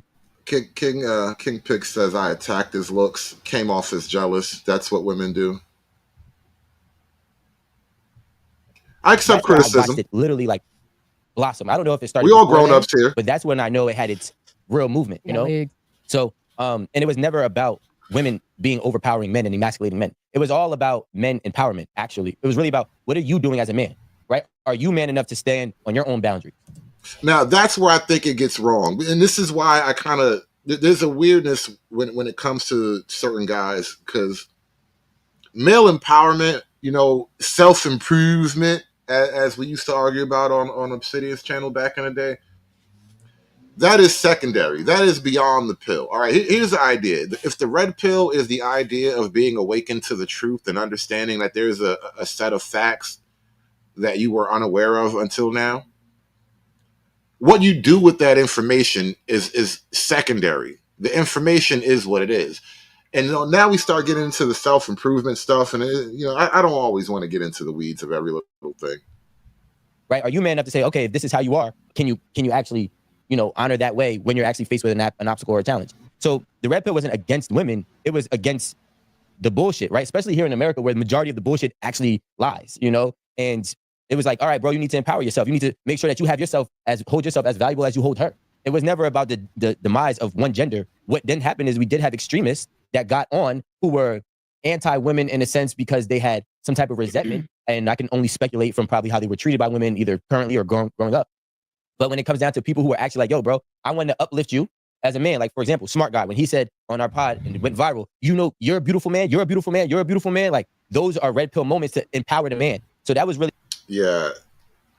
Shout out to Smart Guy, but telling other men that you're beautiful men is not a red pill moment. That was kind of weird. It's kind of weird. I wish I'd have seen that shit. I would love to laugh at that in real time. Really what it is, but then it really became that way because without one, you're always going to have the opposition of the other. So when we were trying to say, hey, listen, I'm not coming to your door. I'm HERE, right? That was a red pill movement. I got labeled the fuckboy of the year by Channel E News. But that's the fucking reality. The reality is I pull up to women that most men can't get, and I don't go to their door. The reality is I text them that I'm... See, and again, this is the reality of, pickup stuff, right? He's that guy. And this is why, conscious moron, I take a little issue when it comes to, that guy. And this is why. The red pill would never have been popular if we were all that guy. If every man was that nigga, there would be no red pill. If every man was alphaing his way through it, there would be no red pill, right? And so it's like, I don't think you can speak for average men if you have an above average experience. It's you can't even see the black pill. So I don't know if you even really you're just not the right guy to be the voice for those guys. Outside. And the reality is I have success with those women. So the red pill was really about what is the truth of what you have to do, truth of what you could do, and then also the truth about who you are and can you stand on who you are when you're faced with obstacles. Then we had the other extremists that came in and kind of, inflated it or just, they added water to the pot. You know what I'm saying? Instead of it being pure. I wouldn't say they hijacked it. I just think that if anything, they inflated it because you can only hijack something if you can run off with it. But those men can't run off with it. You know what I'm saying? Because their bubble gets popped once it comes to the light that they are not. And I think there is a little truth in that. And that's what I was speaking to earlier. And I don't know if hijacked is the right word, but a lot of PUA types kind of became the populars, right? So you have on the one hand, you have like a Kevin Samuels, right? Who is like, I'm going to talk to women individually. Even in his off YouTube time, he has like a matchmaking group. He had people, he had black couples he was trying to get together or whatever, right? So he was trying to like navigate people through the red pill into a relationship, right? Which I get. I kind of like that. You know, criticisms of him aside, I like that about it. That being said, Kevin Samuels was speaking directly to women about the shit going on with women.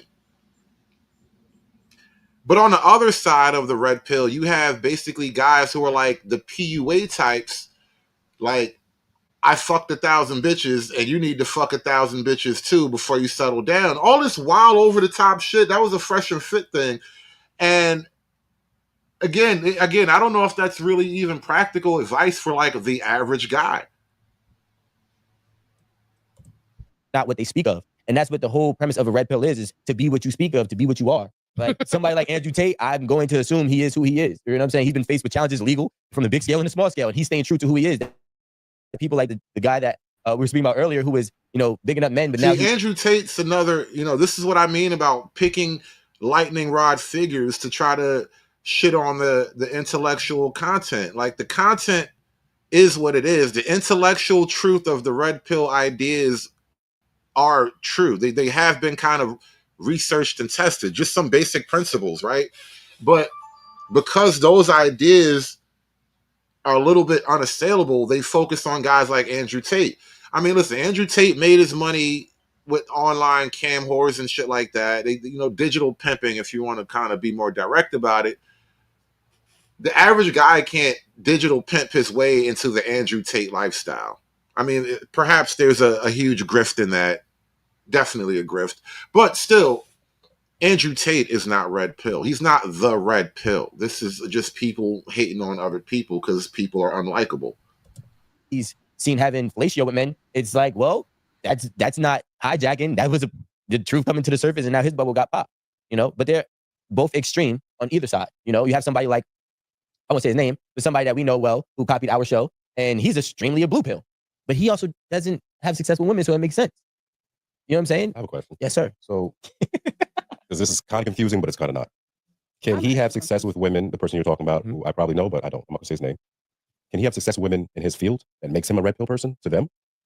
Yeah, so it's really more so about, I would look at it as this. When you're talking about the red pill, this is just my own personal perspective, you know, looking at it. And being, I don't associate myself with either pill, but being more so the one that aligns with that one by categories and definitions. The same way that we have women empowerment is the same way that there's men empowerment. But a lot of time when a man has man empowerment, or a man is pushing men empowerment, he's labeled a narcissist, he's labeled misogynist, and all these different things when he's trying to uplift men. But the same thing when a woman does it, it's not necessarily a problem. So what happens is there's a certain type of standard that you have to hold yourself to that can seem and can be looking like you think you're above, right? The opposite gender, or women specifically, if we're talking about red pill men. Here's another red pill. And this is one thing I do think that makes people uncomfortable about the red pill, and this is why they would rather talk about individuals as opposed to ideas and concepts. Here's a red pill for you. You kind of need to be above her just a little bit. Maybe even a lot of it. But the dynamics between men and women dictate that she look up to you and you smile down at her because she's pretty and you love her. They don't the very things that women say they want in a man literally dictates him being above and better than her. And conversely, women generally don't want a man who they don't think is better than her in some way. Outside of raw sexual attraction, because, you know, women like to fuck too.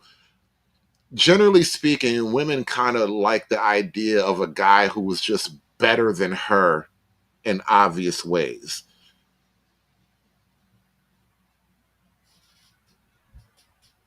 I don't think that it could be the same, because to be a blue pill, you're kind of looking at it from more so of the bottom up. rather than looking at it from the top down. All right, so only a man could say another man is a blue pill man. Is that what you're trying to say? To a woman, he could be a red pill dude, but only men can spot him out. I would always say, and yes, I would always say a man can only define a man and a woman can only define a woman.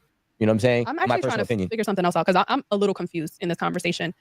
Why does Now this is what I meant about having women in the conversation. They tend to slow the flow down, but she was cute. I liked her until just now. Like, I swear to God, right up until she opened her mouth, I was like, she's got a really pretty face. I don't like the red hair because that's not your real hair, but I like your really pretty face. And you're sitting there nice and slim, your legs crossed. This got a very nice look. And then you started talking, and now I'm worried.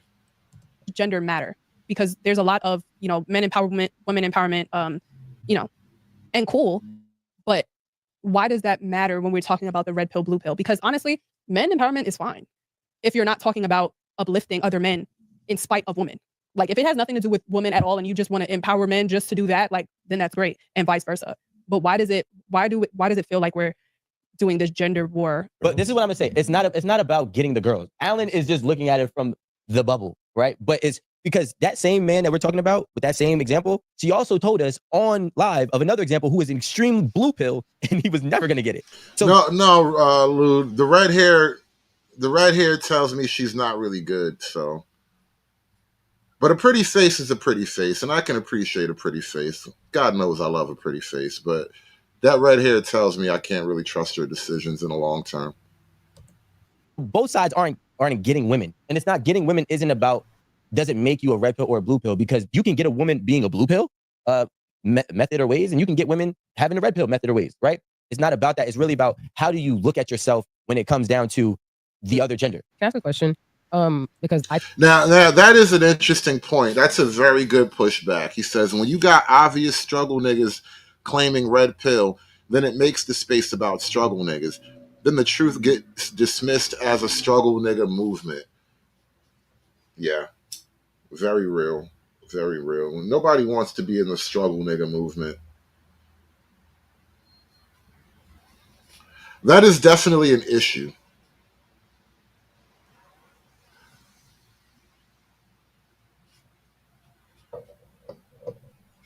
We're going to come back to that question, that issue. We're going to come back to that momentarily, because I guess I've been talking about proper spokespersons and whatnot, like, why certain guys just don't really fit it right.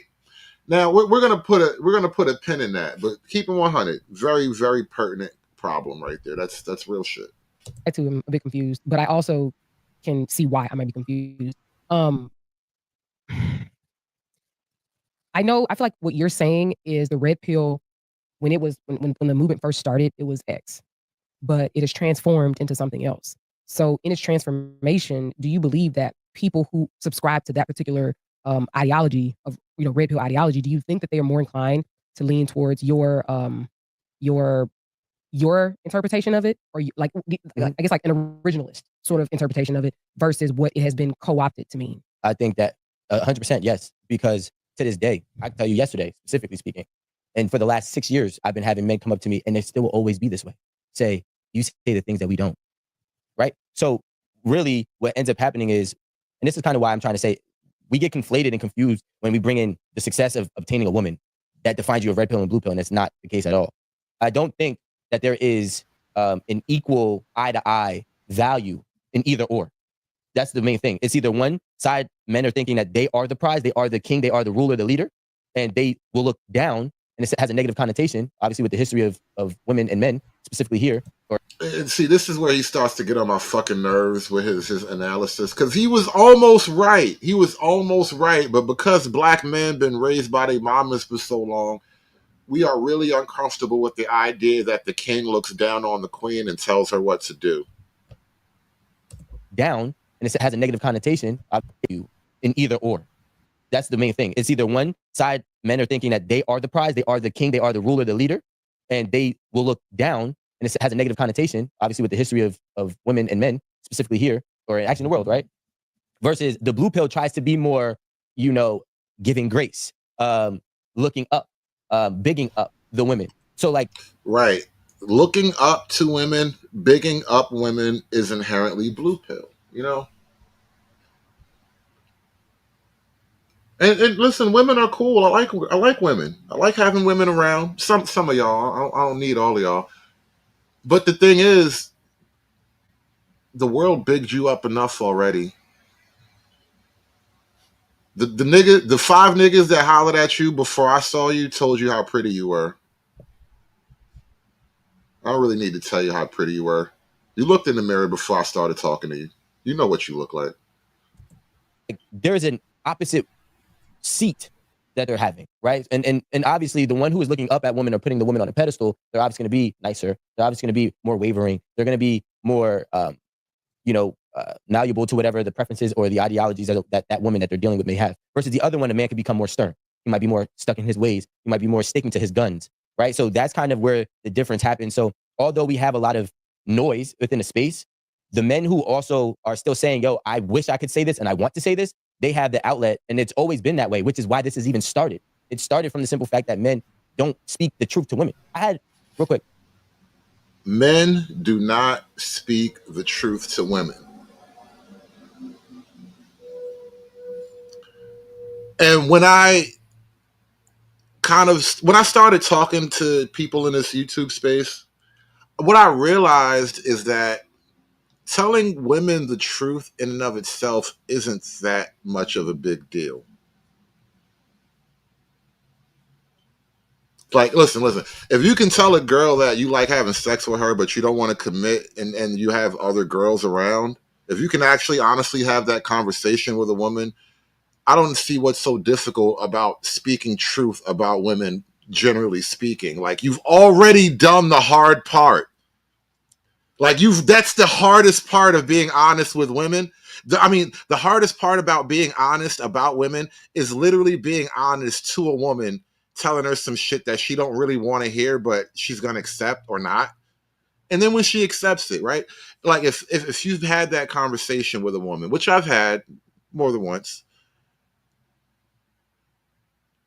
why would it be so hard for you to then be honest about the nature of women later on? And this is what kills me about a lot of these, like, so-called player types or whatever. It's like, and this is what started me thinking about the whole player's regret thing too. It's like, bro, if you was out here knocking them down at one point, like, why are you acting like I'm lying right now? And then keeping 100 says, you need men in your movement that at least appear competent to have a valid gripe with the ridiculous demands of them. The men have to at least come across as an adequate choice in the market. That is a great comment.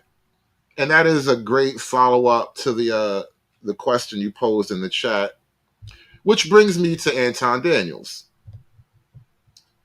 I don't think Anton ever considered himself Manosphere or Red Pill or any of that, but Anton was having a conversation about these Red Pill spaces.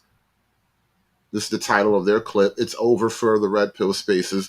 Most of the men are living what they preach, giving guys a bad name. About Anton. As a flagship of the Red Pill, I think Anton is a pretty good spokesman for the ideas. The ideas of male authority over the family. He's a believer. He's already, in the Christian faith, so that kind of covers that base for people who want that. Self-made, successful, and most importantly, he walked the walk from the beginning. He didn't start walking the walk after he got sick of fucking all these hoes. He started walking the walk from the beginning. And so as flagship salespeople go, as like, the flagship model goes, and to answer that last comment that Keeping 100 put out, you want to have guys like Anton, I believe. He's a good representative of it. And listen, everybody has flaws. No one's perfect. But I think he kind of covers a lot of the bases in a safer way. Speaking of Quentin, what the hell is happening in these Red Pill spaces? It's over. It's over. because you know, I was gonna pivot for a second when y'all mentioned it. In his last segment about guys and all of this other type of stuff. What's going on in these red pill spaces? And the reason that I say this is I hate to bring this up. I'm a use him as a thumbnail, so to speak, Myron, even though I don't have any feelings towards him, negative or positive whatsoever. I don't watch Fresh and Fit, but the reason why I'm using him as this is because I kind of sort of think that he kicked off who I would call the red pill vanquishers. And that is Abba and Preach, right? Because Abba and Preach has been on a mission to basically take down, and I guess with good reason, Fresh and Fit, but now they have another person that they kind of going after, and it's the Cooley dude. It's the No Fugazi Cooley dude, right? And they have been on a tear. I mean, them, O'Shea said he is running up the bag on Cooley's head. O'Shea is killing it. The last time I seen O'Shea do this many videos was Pearl. Yeah, they've been on this guy's head. Now I don't know what he did to I know exactly what I said happened is what he's being accused of. Now they're talking about the guy Cooley from the No Fugazi podcast, and I'm only lightly familiar with Cooley. I've seen a couple of his clips, but I haven't watched a lot of his content. But I've seen what I've seen of Cooley, especially when he has like female guests and female interactions. He speaks directly and frankly to women. I really haven't heard much of him saying a lot of like crazy stuff to women or explaining something in a crazy way. Like I think he delivers the ideas solidly, right? Now, apparently he got like a white baby mama who also got her own kids, so he wifed up somebody's baby mama. His baby mama was a baby mama. And the space is tearing him apart over that. And I hesitate to jump into that shit because, like, you know, you get to a certain age in life, all the women kind of have some kind of baggage, bro. Once you get out of your 30s, I mean, once you get into your 30s, they've all had sex with a bunch of dudes or had a baby or something. So I don't, there's just not a lot of great options out there for guys, man. So you just got to jump in and take your chances, I guess, you know, make informed decisions or whatever. But either way, I hesitate to jump on him just because of that. But that's really what the drama is about, as far as I can tell. He got a baby mama, He's a grifter. He's late to the game. They all have these exact talking points, and they put their like specific like spin on them. That's what they all are. That's what every single last one of them are. It's just this is like, I know what you're gonna say before you say it. When you ask this woman this question, I know the exact answer that's about to come out of your mouth that you know this woman's not gonna say. Okay, so all right, but okay, I personally think that red pill gets a bad name. I think that it gets a bad name because red pill does not mean that you're an incel or that you're supposed to be grifting into the space. Red pill is supposed to mean that you're just aware and you know you're hip to what the game is. That you're just aware of what the reality of what the truth is, right? We know what the dictionary definition of the word is, but we also know what the red pill space is and what it looks like on YouTube. And again, that's fair, but that's exactly the criticism I've been having. Is like the idea is sound, so it's a matter of like the wrong sales team. The sales department been fucking around, sniffing coke and fucking hookers and shit. But the product is good. But see, here's the thing, though. It looks like a whole bunch of dudes using specific talking points, and it rungs them up, and it all sounds the same. But see, the problem with that though, Quentin, is that, and I want you to jump in here too, Slimmy. The problem with that though, Quentin, is that people automatically label other people as red pill. That doesn't necessarily come from the content creators themselves. So let's just say, for example, you take the No Fugazi guy, and let's say that he took certain talking points, which I don't think that he is good at certain talking points, because I was watching. He used all the normals. I make money. I'm all this stuff. Like I get I'm it. high value. Like that. He says all the same shit. But what I'm saying is that just because somebody grifts. You know, at a into- certain point, these so-called talking points just become something like common knowledge. Yeah, yes, women are smaller than men. Women prefer taller men. Because we got all modern and liberal and retarded, we seem to have forgotten these basic things, but the talking points they will have to become common knowledge at some point. So I don't really fault the whole talking point argument so much. to that sphere doesn't mean that they're necessarily labeling themselves as red pill. I believe that that is a label that is put on them because the red pill space has gotten such a bad reputation. I think the red pill is put on you depending on your talking points. I don't think it's your talking. They're talking. They're called red pill talking No, points. that's not true. That's not true. Okay. People The senator people today did automatically labeled me that way. I've never considered myself that. Well, because you say you said some of the red pill talking points, so they threw it on you. That makes sense. I didn't say any talking points. Again, observable reality is red pill. All right. When you say the uncomfortable truths that make up modern reality, you wind up saying a lot of the so-called red pill talking points. Because like I said, at some point, these red pill talking points will just be common knowledge because they probably used to be common knowledge back before we got stupid. Yeah, there's some stuff that you said that aligns with all these other red pill dudes. Like Just because it aligns does not mean that it comes from any talking points. First But they of all, will put you I've in there. never listened to any of these motherfuckers in It order to gain any. it doesn't matter. Quentin, what you got to let me get a point off, bro. I've never listened to any talking point from anybody in order to emphasize my point. My whole platform is built off of the idea that I am a reflection of the thing that I advocate for, but you don't have to be a simp just because you are in a relationship. I've never labeled myself anything. I've never taken anybody's talking points. As a matter of fact, I see people stealing my talking points and the things that I say and rebranding them and acting like it didn't come from me. So my point is that exactly. my point is that just because something aligns or you may agree with it or it may cross over into a space does not mean that it's a talking point. It means that people are oversaturating a space, automatically labeling themselves as something, and then it gets a bad rap. I've never listened to any. Listen, I've never watched a full Fresh and Fit show in my life. And notice how almost all of these content creators, every single one that I've pointed out so far, it's all about the individual. It's mostly Fresh and Fit. And I'm not even a huge Fresh and Fit fan. I've never watched an episode. I've seen like clips of things here and there, especially after something happened that went viral.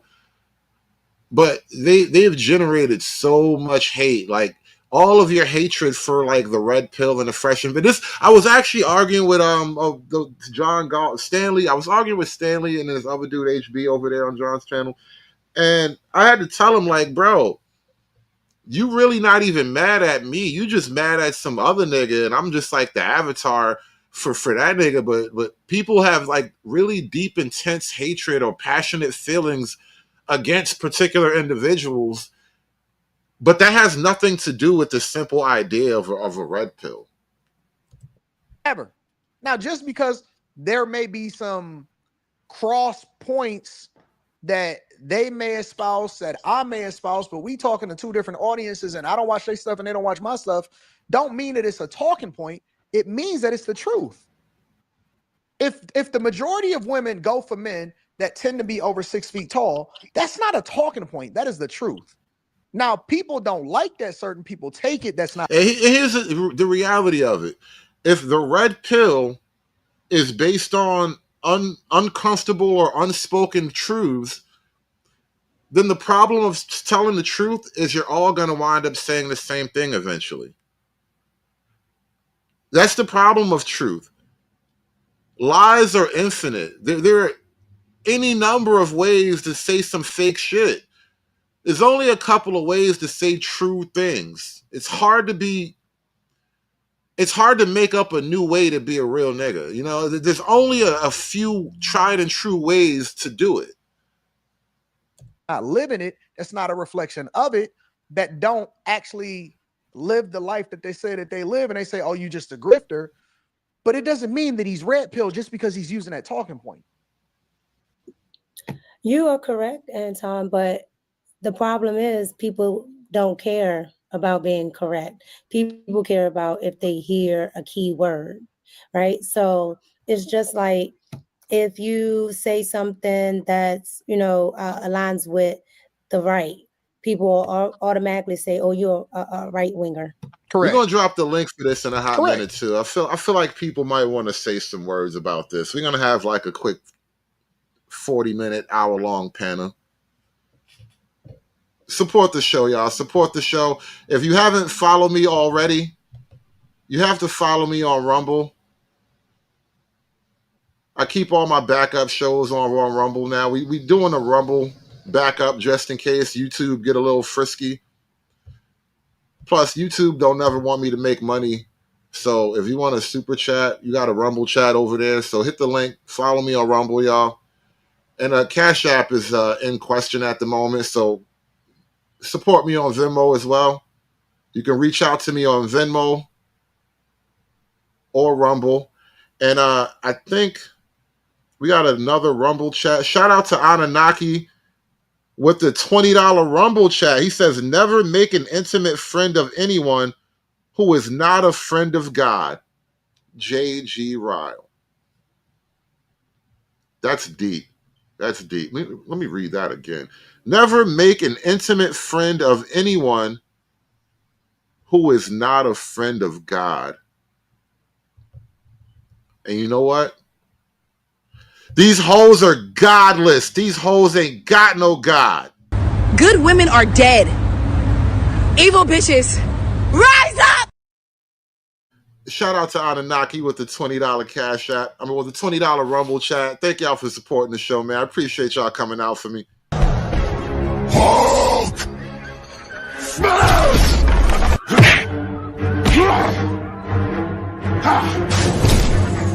Smash you! You make Hulk angry. You not like Hulk angry. Hulk no like fighting girls. Yeah, but the problem with it, the problem with it all is that people just want to call folks red pill because they just want to put a label on something that actually they just against. They might not be looking for truth. Red pill is truth seekers, man. That's really what it is. Like, I kept emphasizing all that shit that people keep saying. Red pill is relationships. It has nothing to do with that, man. And people want to run with a label, and they want to be able to label people something. So they call them red pill just because. And it's sad, man. That shit, it's really sad because, like, it's people who I really like on YouTube that they do this shit too. They really be doing this shit. They be sitting up there saying, oh, Rim Brothers this, Rim Brothers that. They want to run with those narratives. And no matter how many times you prove that, yo, that's not what red pill is, they still want to use it as a talking point. That's just how it is on here, man. Like, I don't. But it's not just on YouTube. It's not just on YouTube. I did when I did the my reaction to And they're right. None of this stays on YouTube for long. You know, the kids are learning the terminology. You know, she's for the streets. She's washed up. And I think that's really what's worrying a lot of people is that the kids are picking up on this stuff. And what happens, you know, when the next generation of young men refuse to fall in love like the generation before them? That, I guess that idea makes people nervous, makes men and women nervous. the senator today on The View, literally, he said, because they were asking him, why the Democrats do so poorly with men. He started talking about the red pill and manosphere and the bro culture. So all of those get thrown in the same exact way. I agree. I don't really think it matters. Free Zone says, to say red pill is just truth seekers is highly problematic.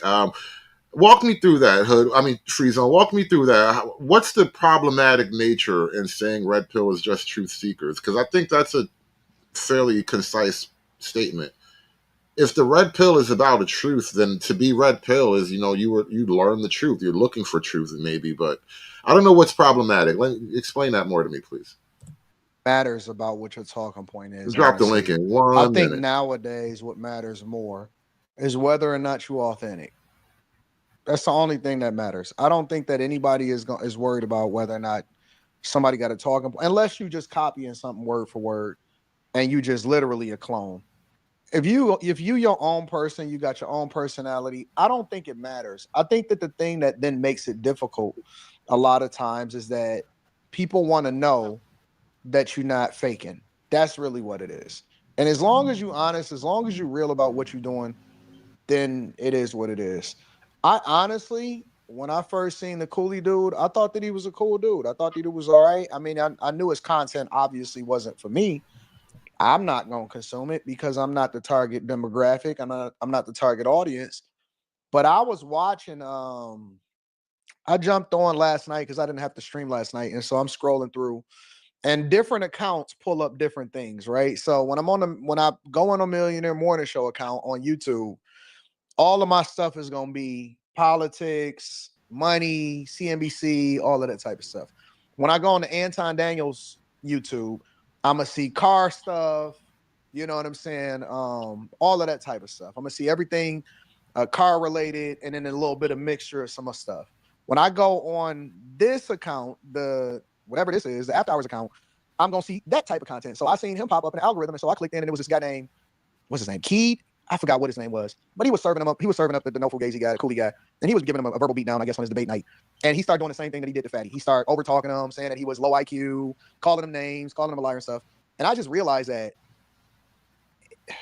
he kind of killing and destroying his own platform in a way. It seems like he's destroying his own platform. He's taking what that's.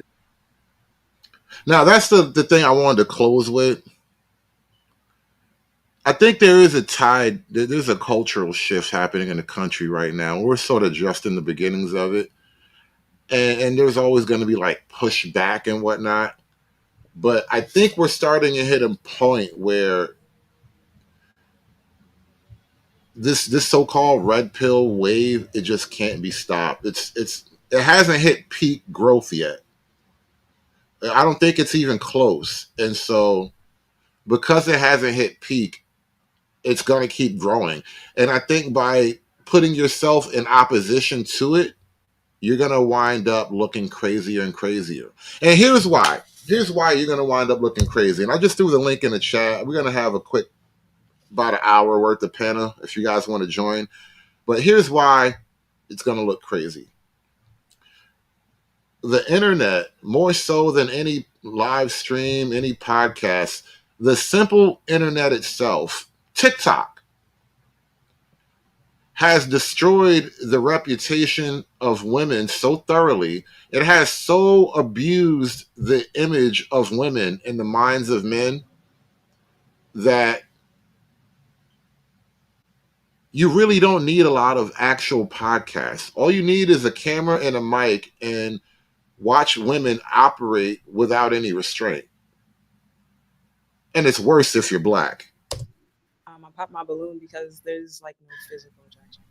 I popped my balloon because I just wasn't attracted. And I popped my balloon because you didn't really know what you wanted to say. You didn't know what you do. You forgot for a second. You forgot your name, right? I just don't feel anything, to be honest. Well, why you say that? What do you mean you don't feel anything? Like, I don't feel like I want to get to know you. If I see you, I just walk past. It don't give me that energy. And why did you pop your balloon? I think we'd be better off as friends. As friends?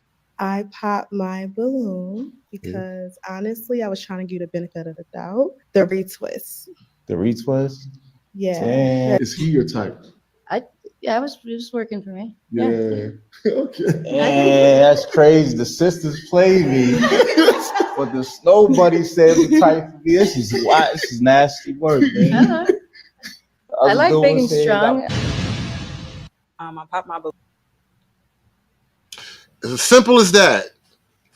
Taking a look at reality without the rose-colored gay Democrat goggles on, you're gonna see some scary shit. You might start to question your reality. You're gonna see some things that make it hard to smile.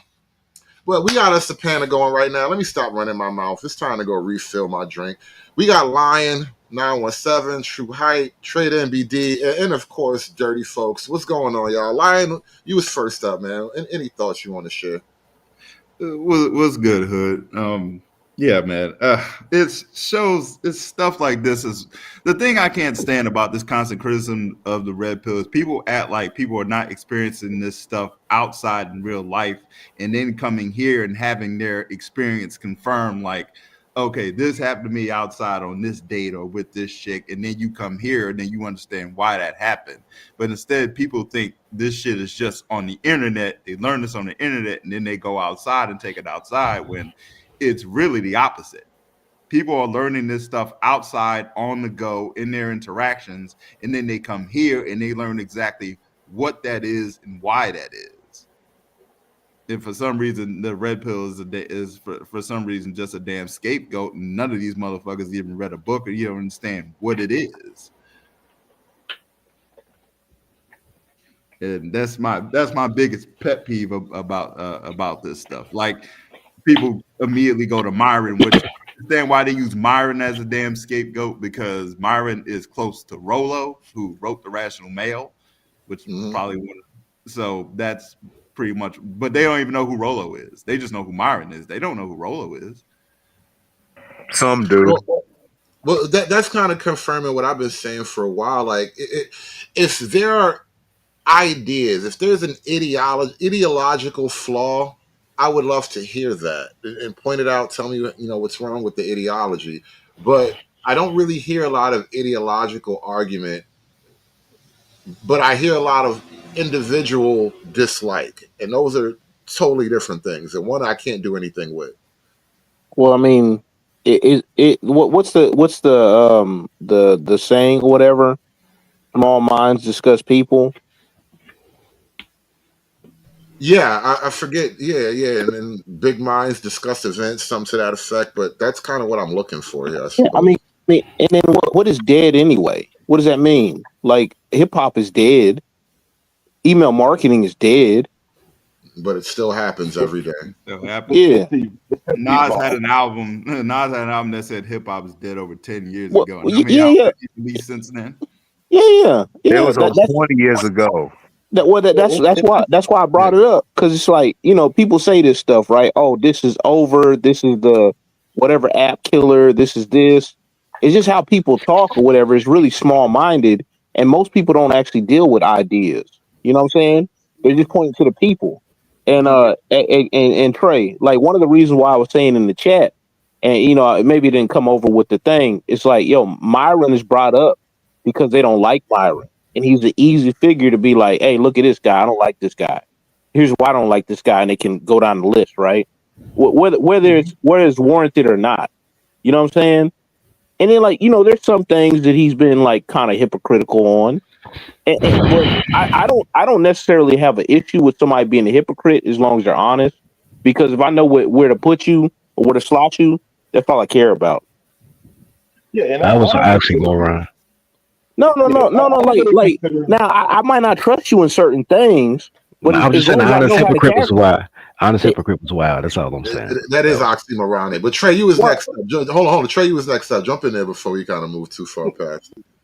Yeah. Real thing, a quick hype before I like to chime in is that it's just I have yet to see anybody go against what Myron says. I don't see Myron as a hypocrite because Myron admits his faults. When he jack something up with a pill, he'll come back, and take the L and admit it. He's an easy target. I'll tell you this because of Walter. Walter likes to fuck hoes, and when you like to fuck hoes, you're prone to attack. Well, he also is a little too emotional too, Trey. He's a little too emotional with the women too. No, it's not emotional, man. I was just when you here's the thing, and this is what two things that I was gonna chime in on. And I'll start with this one. When you deal with so many women, like, you get annoyed by it, bro. They just piss you off and annoy you. And when you got to do that day in and day out, over 3,500 of them, at a certain point, you get tired of hearing them babble. That reminds me of Facts. another criticism, real quick too. Well, I'm gonna kick it to you next, Dirty Folk. But that's another criticism that I heard, and I didn't get a chance to bring up yet. The Whatever podcast and Fresh and Fit they're the two kind of models, the flagship models of this particular thing. We bring dumb girls and let them look dumb on camera, right? And that's the criticism of it, mind you. That's how people describe it. Like, you're bringing these girls up here who you know are stupid, and then it's like, oh, look how stupid women are, and then you do a show about it. But the problem of that is, I challenge you to find your average girl who doesn't sound like the rest of these girls. These are sample representations of the average girl, especially like that young club crowd. But here's the thing: it's not it's a random sample. If you look at the numbers, and the big dude, he keeps track of the numbers. They have a wide demographic, high school dropouts, and they all say, all spectrum, all colors, all nationalities, all races, and they all say the same things. Well, this is what I mean. This is a sampling of the average random young woman. It's not our fault. As men, as content creators, if you reach out to women, and Just Pearly Things had the same problem. If you reach out to women and try to get women on your show, for whatever reason, the majority of the women on your show say the same stupid shit that all the other stupid women say that you ever met in real life. Why? Regardless. How is that? They make the same Because argument no matter what. Because they don't live in reality. They live in they don't live in actual reality. They live in their version of reality, which is emotion. They think in logic. They never think in logic. I was gonna kick it to you next, Dirty Folks, though. Go ahead, rock out. Right? It's really easier than that, though. Go ahead. Yeah, they don't think in logic all the time. They always thinking they feeling so much. I just had an argument with a passenger who was a female in my car earlier today and everything. Talking about how niggas so salty. But then again, you brung out the saltiness and dudes from her point of view. Thinking over the emotional so much and everything. Like, yo, telling me how to drive and everything. Like, yo, I know a direction to get there faster. But you want to know about your feelings versus someone that's experienced that drives more than she travels. Drive up and down the same area like 20 times a day and stuff like that at certain time frames. I know it's not going to take that much shorter time to get to where you're going to get to in a rush hour time in New York. So this is how females are and everything with those type of females. Most of them, they think in emotional. They don't think in reality, logic. Period. What it is. Dirty Folks, jump in there. It's like an honest hypocrite. Thinking in feelings is like honest hypocrite. Girls can't think. They know stuff and they feel stuff. They can't think. They literally think in emotion. It's amazing. It's like smelling a color. Guy, you can't really understand how it works in their brain. That's why they use emotional intelligence as a buzzword. I get that. They just articulate. They're not intelligent. 77% of Americans aren't intelligent, but no girl can count regardless of race. But that's not what I was going. That's not what made me come up here. I just had 2 points real quick. Number one, as far as red pill content goes, was really number two. As far as red pill content goes with the youth, all it's doing is giving them confirmation, not even confirmation bias, confirmation. When I was young, I knew my mom was nuts, but I grew up in an era where a yo mama joke could get you beat up. But I know my mama ain't worth fighting a nigga over your mama joke. But here we are, right? So then I look 10 years ago. I'm at a friend's barbecue, and his 11-year-old son, boy, got to be 21 now, but his 11-year-old son came to me out the blue. Never met him before a day in my life. Like, when I grew up, I'm marrying a white woman. And I said, "You tell your dad?" He said, "Nah." I said, "Tell your dad right now." He said, "Dad, when I grew up, I'm marrying a white woman." He said, "Man, your mama black, your grandma black, your sister black. Why would you do that?" He said, "Because my mama mean, my grandma mean, and my sister mean. And the white girls was nice to me." Now I was like, "God damn." I learned dating tips from an 11-year-old, right? So we're in a place in which you don't feel wrong about trusting your lying eyes. Like, I know this ain't right. I can't be the only one to see this, right? And then the confirmation bias of, and me and Jap talk about this on the phone. We were outside sleeping with 1,000 women. The guys who were outside sleeping with 1,000 women are either married or still outside. They're not on the internet. Like, I do my dirty folks branding on the internet, but my niggas still outside. So they don't, the people who have time to create the content that that get called red pill. Even I don't even think it's red pill. I think everything black men do that's not sex or I mean that's not sports or music is called red pill. But that it's that part. But the number one thing I want to say is this, and you touched on this, Hood, and you did a great job about it. The player's remorse, right? Yeah. What are your thoughts on that? Because that's a homegrown concept right there. Oh, I want to answer that at the dirty folks. I think you coined the term. I've noticed it for a long time. I love the term. Um, it's you don't you start hating men because you hate you, right? I hate what I did. I hate who I was. Right? There's no bigger advocate for not smoking crack than a rehabilitated crack smoker. Right? Can I flesh that out real quick, Dirty, before you pass it on? Go ahead. Go ahead. The thing with the player's remorse is, they have the mind of thinking like a female, and the female is of the mindset they don't want lame dudes or dudes that don't fuck getting the leg up based on the knowledge of the red pill.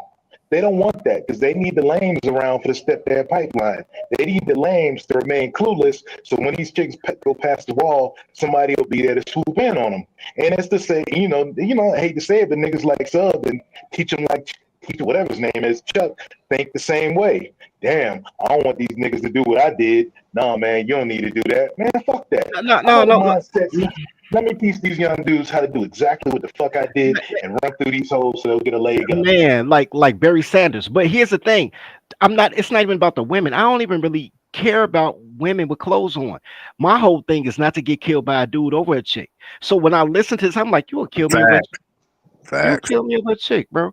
And that's my fear. That's why I don't really move in spaces and we all know the same people, but I don't really pop up on panels because I'm like, yo, y'all dudes will kill me over a chick. And I'm from a city where a tweet can get your mama at crib shot up.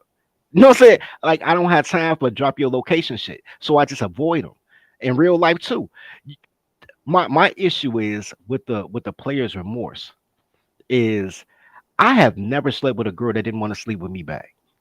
Right. As a matter of fact, I remember getting out of a potential grape juice situation with a girl I met 4 hours before because during the act she started crying. I'm in a Saratoga hotel. I know Chicago know what I'm talking about. And I'm in a Saratoga and we into it. And then she's go from to and she started crying, like bawling. And You I'm talking about that motherfucker on 71st and Westnut? no, Saratoga on 76 behind Ford City Mall, 76 or 76. That's what I'm talking about. My bad.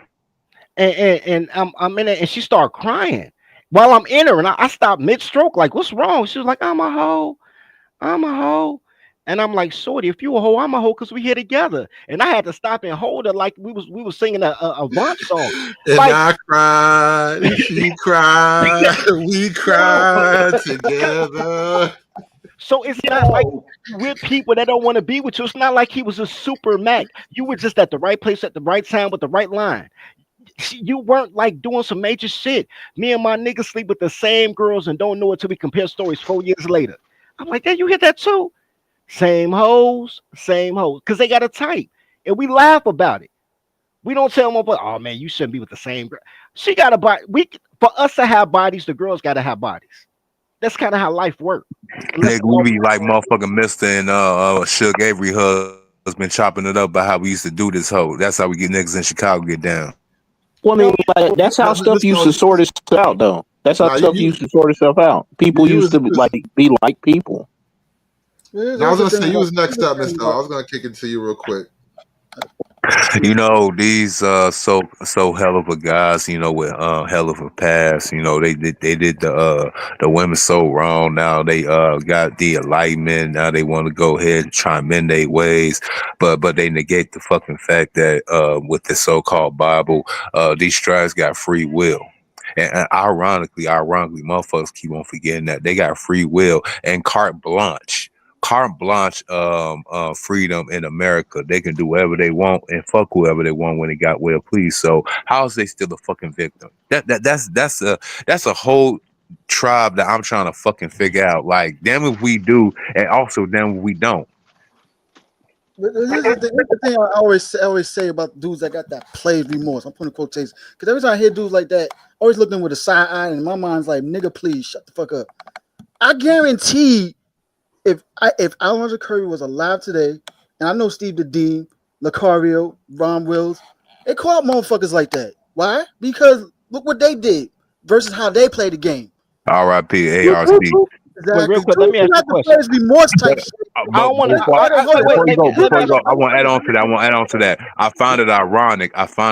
These niggas when they have daughters. When they start having daughters, then they want to remix this shit because I hate to tell these niggas, your daughter's gonna have to be your daughter for life. You gonna have to take care of her because you've been too what's the word, indoctrinated with this feminist bullshit, and now you can't pair them off to some goofy ass simp ass nigga in the future. Wait, that ties in the question I was going to ask. Wait, that ties to the question. Here's my question. That's the one thing I say about these dudes with players remorse. That's what I'm about to say. They spent all their time manipulating, lying to females and shit like that. I don't have no players remorse because I never lied to a bitch to get pussy. And they never came back at me. I'm with you with that, but I had a question for you. I had a question real quick. Why is it they only have players remorse after they get married? Not even just the daughter part, after they get married. Well, let me tell you I've never seen a single man with players remorse. They know deep down inside. They, like I said, they see other dudes that play the game that they ain't have to lie and manipulate a chick versus how they did it. It's all like real quick. And not only that, hold on, I'm about to land the plane. Not only that, deep down inside, they know that technically they never had game to begin with because they had to lie to chicks to get with females. Versus those that never had to lie to chicks. Not necessarily. No, that's not necessarily. No, because like if they like check. No, like here's why I say not necessarily. Here's why I say. Yeah, but here's I get pussy versus how they may just get it however it is. I don't want no problems coming back at me at all periods. So I'm gonna be straight direct with these females. So number one, that I'm not being used by them, which is money, my time, and two, they see that I'm not lying to get what they want. I want no mutual respect. Just like Dirty Folk said it earlier. I don't want to fuck a bitch that don't want to fuck me. So you know what? I want her to know I want to fuck you. Do you want to fuck me in return? Have a mutual agreement? That's it. No, no judgment. Yeah, but I say not necessarily, right? It's because they see either their wife or through their daughter's eyes, and they look at all the women like they're either their wife or their daughter. So that changes everything, right? And they're like, man, like, you know what I'm saying? Like, this could be my daughter, man. Like, I want to, this could have been my wife. This could be my wife's friend. This could be my cousin. And it like humanizes them even more. And I'm not saying that, like, having sex with them, like, is humanizing or whatever. These hoes ain't human. That's exactly the problem right there.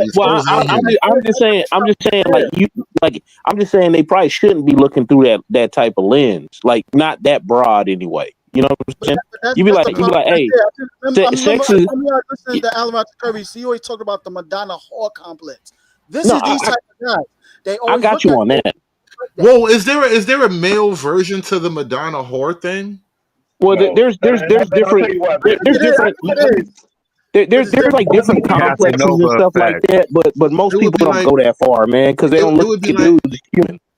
It's like the simp and the bad boy or something. That's like the male it's a Madonna Casanova whore. effect. Hood, you ever read the 48 Laws of Power? There was a section when Casanova, when he got a little older, a little more wiser, he saw one of the bitches that he used to fuck with. He manipulated back in the day, and she was walking around with a kid, and unbeknownst, he thought the kid was his, so he started questioning himself and his whole past and all the other shit. That's when that fucking remorse happens.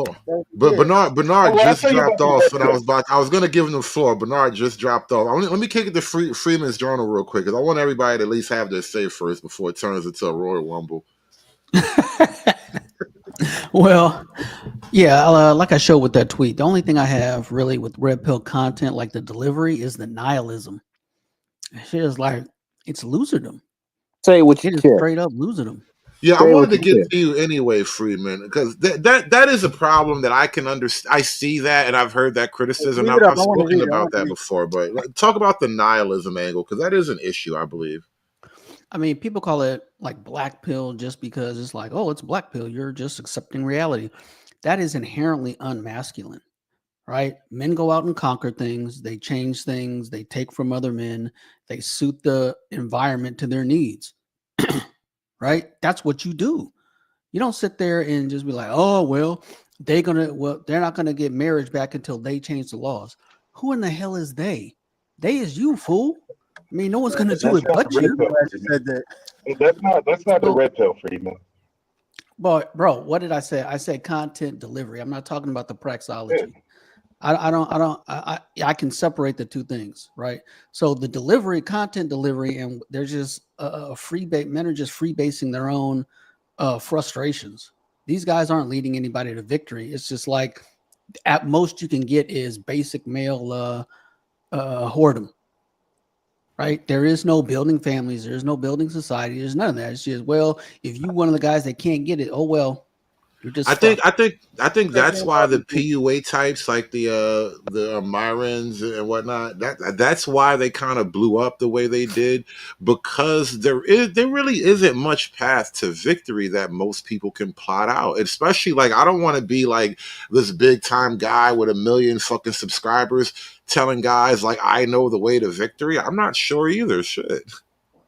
And Well, here's here's the the thing, thing. Here's the thing. and I In real can't. life, hold on. In real life, you can see it. This whole get away from society and men going their own way. How did that work? Girlfriends started suing motherfuckers. That's how it worked. Women will you just give women power. They will legislate their biology. Hey, shout out to Tiger Woods. You've already started.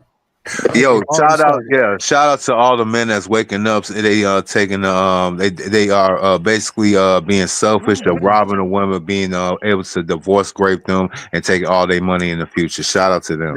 Now Freeman, to counter what you were just saying, I think that's actually the direction things need to move in. Listen, let's speed up the separation. Let's get further. I mean, let's get closer and closer to a conclusion. Because getting together is not working. Right, because getting together is not working. And Bernard, that's a great point for you to come in, because I was going to kick it to you right before you dropped off, but come back in with that one. Getting together is not working. What say you, Bernard? Ooh, that's as a divorced man, I gotta say you're right. The thing about marriage is, and for me, I'll probably never get married again because I just don't want to lose half my shit.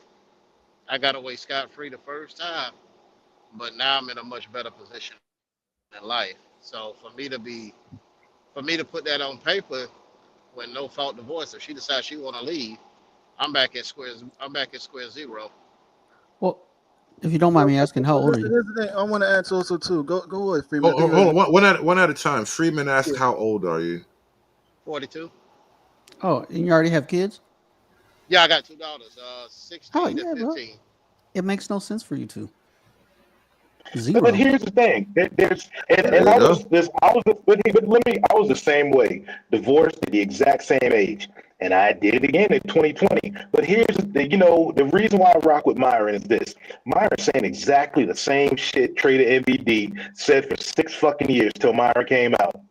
And you do it your way. You got to make sure the ball is in your court. And I joke about the Derek Chauvin knee on the neck, but I'm spot on. You have to have every bit of leverage, and that's not even a guarantee if you're going to freaking jump to those hoops again and even take the chance. Because I realized something. Around the same time when I got remarried, my daughter was going through her bullshit, my oldest. And I softened up. The MBD started to slip, and I was like, oh, man, maybe I've been doing this wrong, smashing all these hoes, being a player all my life. And next thing you know, Mrs. MBD started looking at me sideways. She was less attractive to me.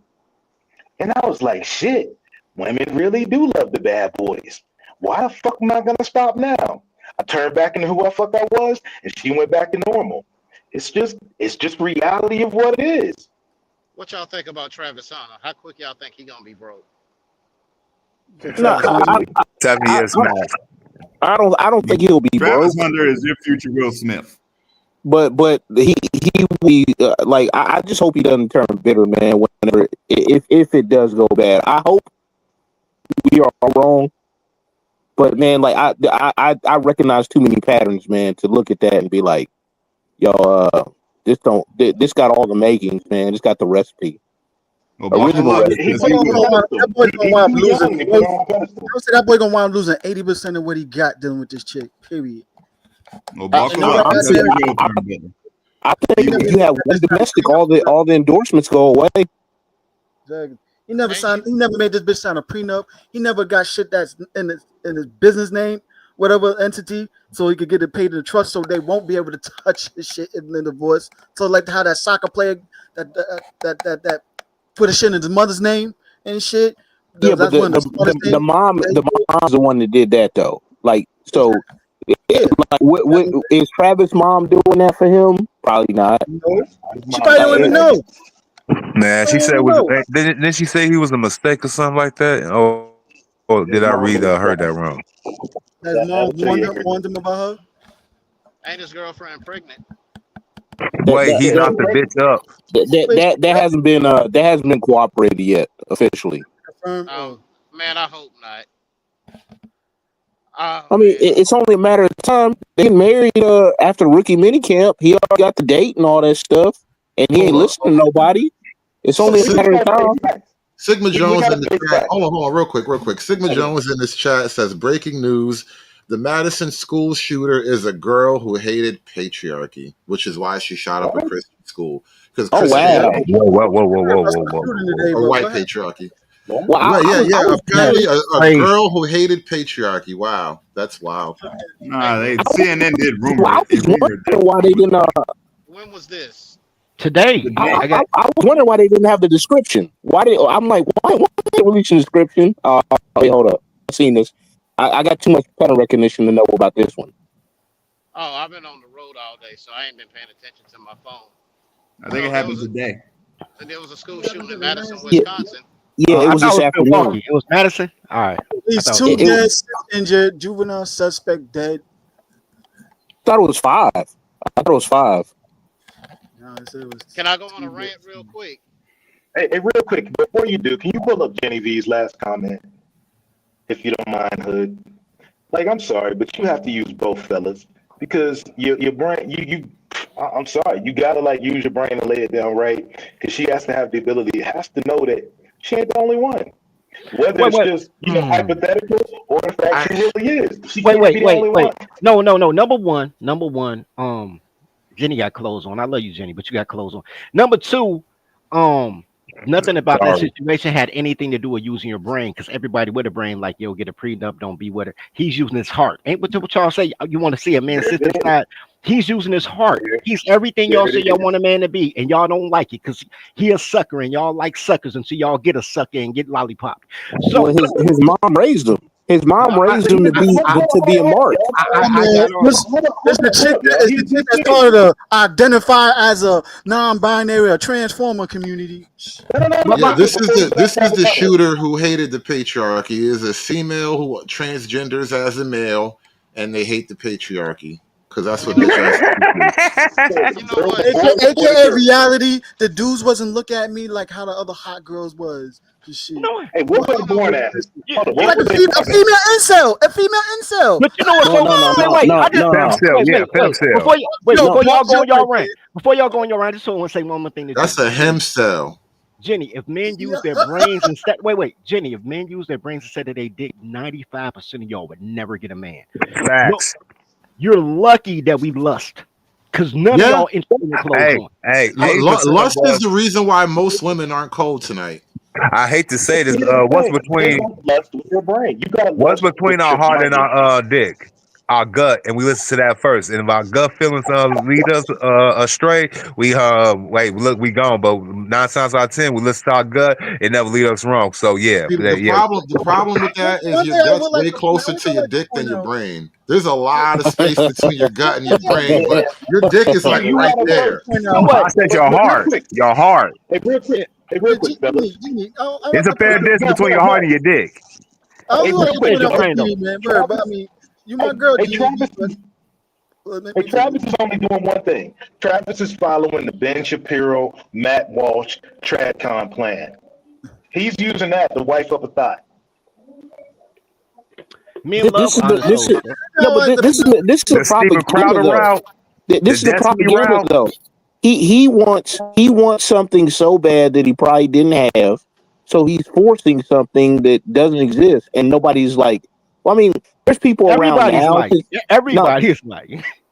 You said what? This one down Everybody want like to point. This one down want to Dion. point out with TV's Dion comment. told him. Yeah. Shador told him. That's why Dion brought Brittany Griner. I mean Brittany Renner in, trying to like, look, bro, it's hoes out here, B. Like they've been trying to tell him, like, yo, bro. Yeah, Man, but Dion should tell him about the hoe that he married. Look, that's why I got mad at fucking Dion for doing that in the fucking first place. Like, take it from me. You don't want to end up with the bitch like Pilar. You see how I had to go ahead and use my old moves to go ahead and spin off of when my sons try to No, bring up. but you don't know what he's talking to him in the private though, man. Like I'm pretty sure he's had the conversation, but you know how it is, man. Like with certain individuals, some people gotta learn on their own, man. Some people's hard headed. We've all had a girl that everybody else was like, yo, she not for you. Like, but I love her, man. Like, I love my baby mama. I never let her go. Like, it's a reason that was a hard bar. I get that. The thing was men need to use their brain, not their penis. And I'm like, if it wasn't for the penis, girls not that interested. I only know like 3 funny girls that I'd hang out with without sex being on the table. Like, yeah, But you know what? I'll point out when someone asks a question like that and everything. No, I'll say, Jeannie, you my girl, and everybody have to point it out. If you feel that way, then ask most of the girls why are they sleeping with dudes that they don't fucking sexually desire and feel disgusted by, but yet you still give them the pussy. And then the next day you feel fucking remorse about it, like, but you still slept with them. You know what, bro? It was that Birkin Because bag. women get horny too, and they want dick. When I was a younger man, right? When I had a 6-pack abs, right? When I was a younger man, I had two. They weren't pickup lines. It's just two lines I always say, right? Three. Either I tell a girl, shorty, I ain't shit. I ain't never been shit. I ain't never gonna be shit. But what you want? And they be like, you just playing, and they give me some pussy. Or I'd be like, yo, shorty, you spit or swallow. And they be like, I swallow. I'm like, oh, you a rude bitch. You can't never get no man. I don't fuck with girls that don't spit. Cause I've already put in their head, like, I don't even ask if you suck dick, shorty. I know you do. So then we do it. Or I tell them, motherfucker, like, shorty, what color panties you got on? Like everything was sexual. I never was like, yo, shorty, what's your credit rating? If I had to think with my brain when I talk to a woman, number one, y'all wouldn't date me. Because Man, you was operating as me in another timeline. Bro. You was nasty black dog in another timeline. Bro, I know my audience, bro. Everybody like, you chose wrong. I chose college girls, GED dropouts, single mamas, like a virgin. I had some of the best sex I've ever had with a virgin. Never penetrated. Best hand job I ever got in my life. Look, and they all move the same. Yep. Girls is girls. Toddlers gonna toddle. Hey, yo, man, like old boy in the chat, man. What's up, boy? King Pig, yo, you gotta chill with that, man. Hey, like that's the kind of stuff gets timed out, man. I knew you was a troll. He was saying all types of weird shit. Oh my god! Hey, but hold up, who was it? But man, somebody did it a couple of weeks ago. I think it was you, True. Like you were joking, and you said some such shit. I said what? I went to you a couple of weeks ago that said some such shit joking. I hope he's joking. No, I think I said something that it meant something else, but then it just sounded weird in combination together. I hope he's doing the And then same thing. everybody was like, pause, because I can be like saying some stuff for a joke, not sus like that. Nah. Yeah, I hope he just said it, like joking, and it just came out wrong. I'm gonna give him the benefit of the doubt and be like, nigga, clean that shit up. Nah, there's always that one, man. You know, they be telling you too much. Like, I was at work, and some dude was talking about like watching a flick with another dude, and I was like, wow, that ain't cool. I mean, y'all, oh man, what y'all doing? Talking about like watching flicks together, man. But see, that's the thing. The red pill will keep you from being, watching flicks with other dudes and being, number 67 in Lily's line. Yo, that's some wild stuff, man. And it's men's fault again. As usual, but everybody talks all this stuff about red pill. Meanwhile, it shows like that fine Pop the Blue and Fine Love show that keeps proving the red pill right every single time it airs. Yep. You know what's funny? You say that. I've been sort of. I've been having like a lot of appearances over on John Galton. I've been getting into these little weird arguments lately, and I'm gonna pull back. I'm gonna pull back now. You know why? Because all they do is watch Pop the Balloons. Like I have. There's nothing for me to say now.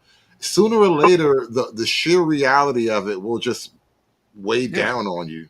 Yo, How do you? watching How do Kendra you? then open their eyes lately. If a doctor ain't fucking good for these fucking strags, who the fuck is? No, Right. he's They're he's all not seeing it for he, he- themselves. he's not ambitious enough. Man, The doctor's not the dude ambitious enough. Hey, Hood. How do you? How the hell do you deal with Stanley all the fucking time? Fucking Patience, Stanley. patience. I you know why I've been like, I don't know how many years I've had this channel, but I've had a lot of conversations with just strangers on the internet.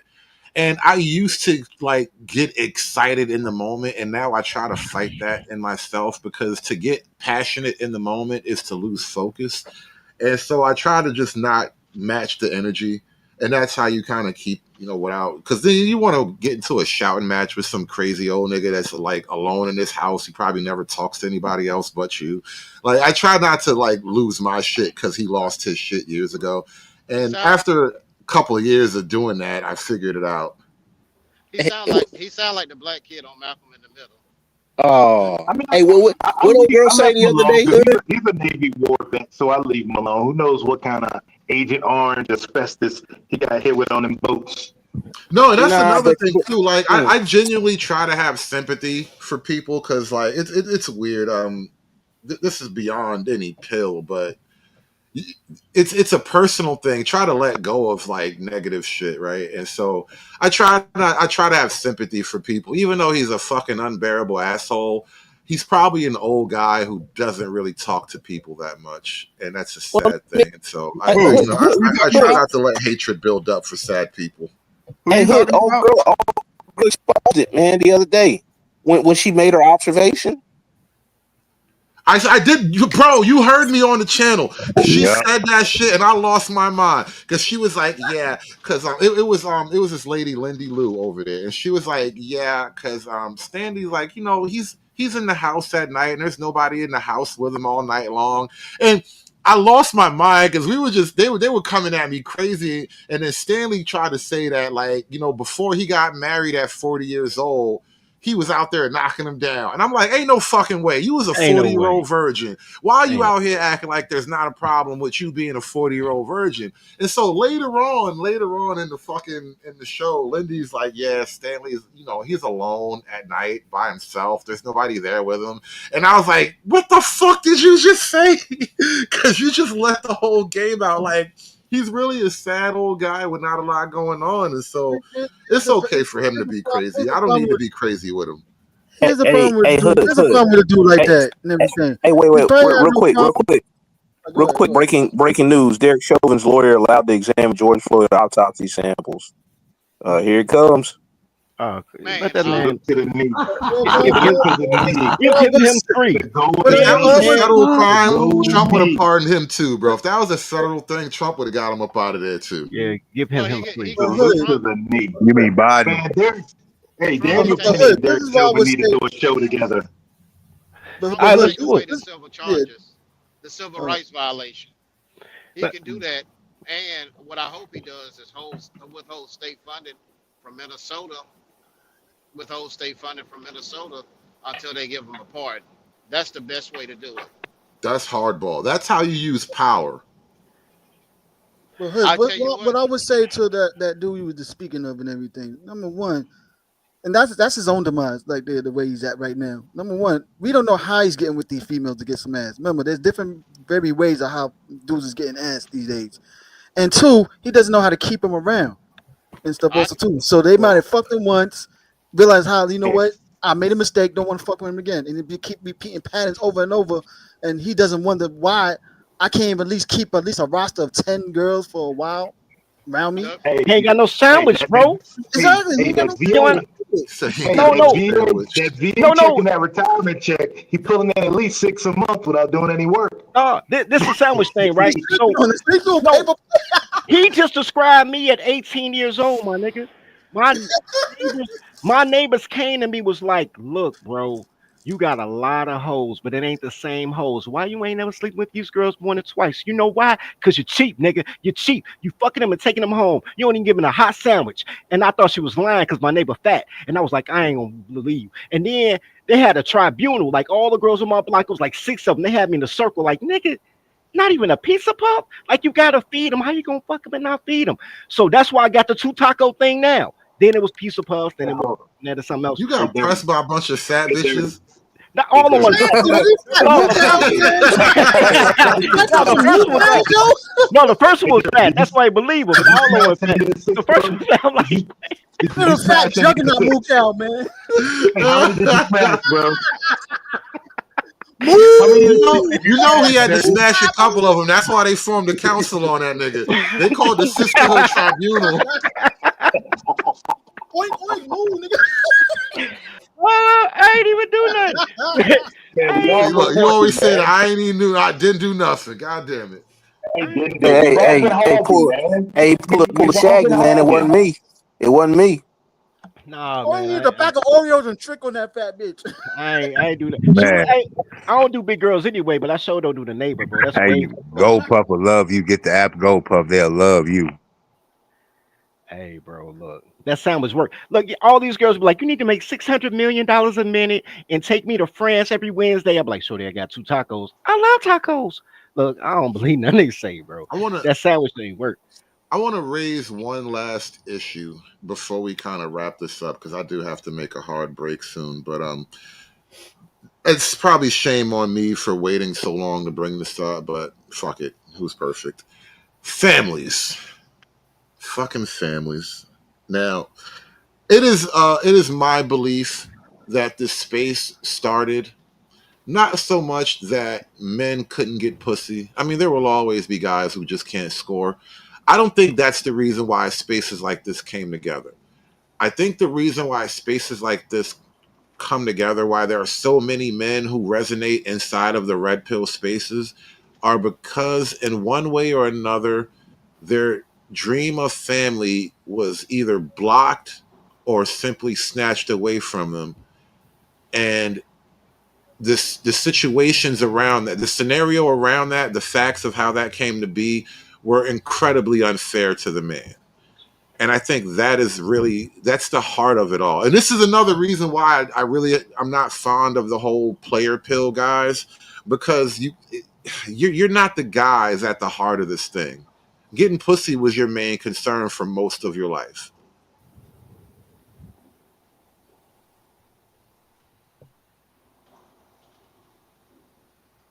This thing still on? That was a mic drop. Yeah, that's what I was saying about the naturals. Like a boy with, my man said with the dreads and the fade, dudes like him, Mike Rashid, Jay Waller, those dudes are naturals. They don't need real quick. Hold that thought. Those dudes are naturals. Hold that thought. King Pick, somebody timed you out because you were like trying to jerk off in the chat, and we're not prudes here, but that shit was kind of weird. That's but crazy. Anyway, naturals. Those guys were naturals, Trey. Yeah, like Jay Waller, Mike Rashid, and even the dread like fade dude. Man, they walk up and they get hoes pulling up on them. They don't need no game. They don't need no red pill, nothing. Women been throwing themselves at them their whole lives. And so when they go into the red pill, they're looking at the red pill from like a different lens. So it sounds kind of, they have like a female centric point of view when it comes to the red pill. Well, yeah, they tend to give like alpha your way through it type of advice, which it's not that it's wrong advice totally, but like for a guy who's been, he graduated school, he's a mechanic, he works every day, and his wife just started fucking his life up just because she felt like it. Alpha your way through it doesn't really help that guy. Neither Hey, is money. what's interesting though, like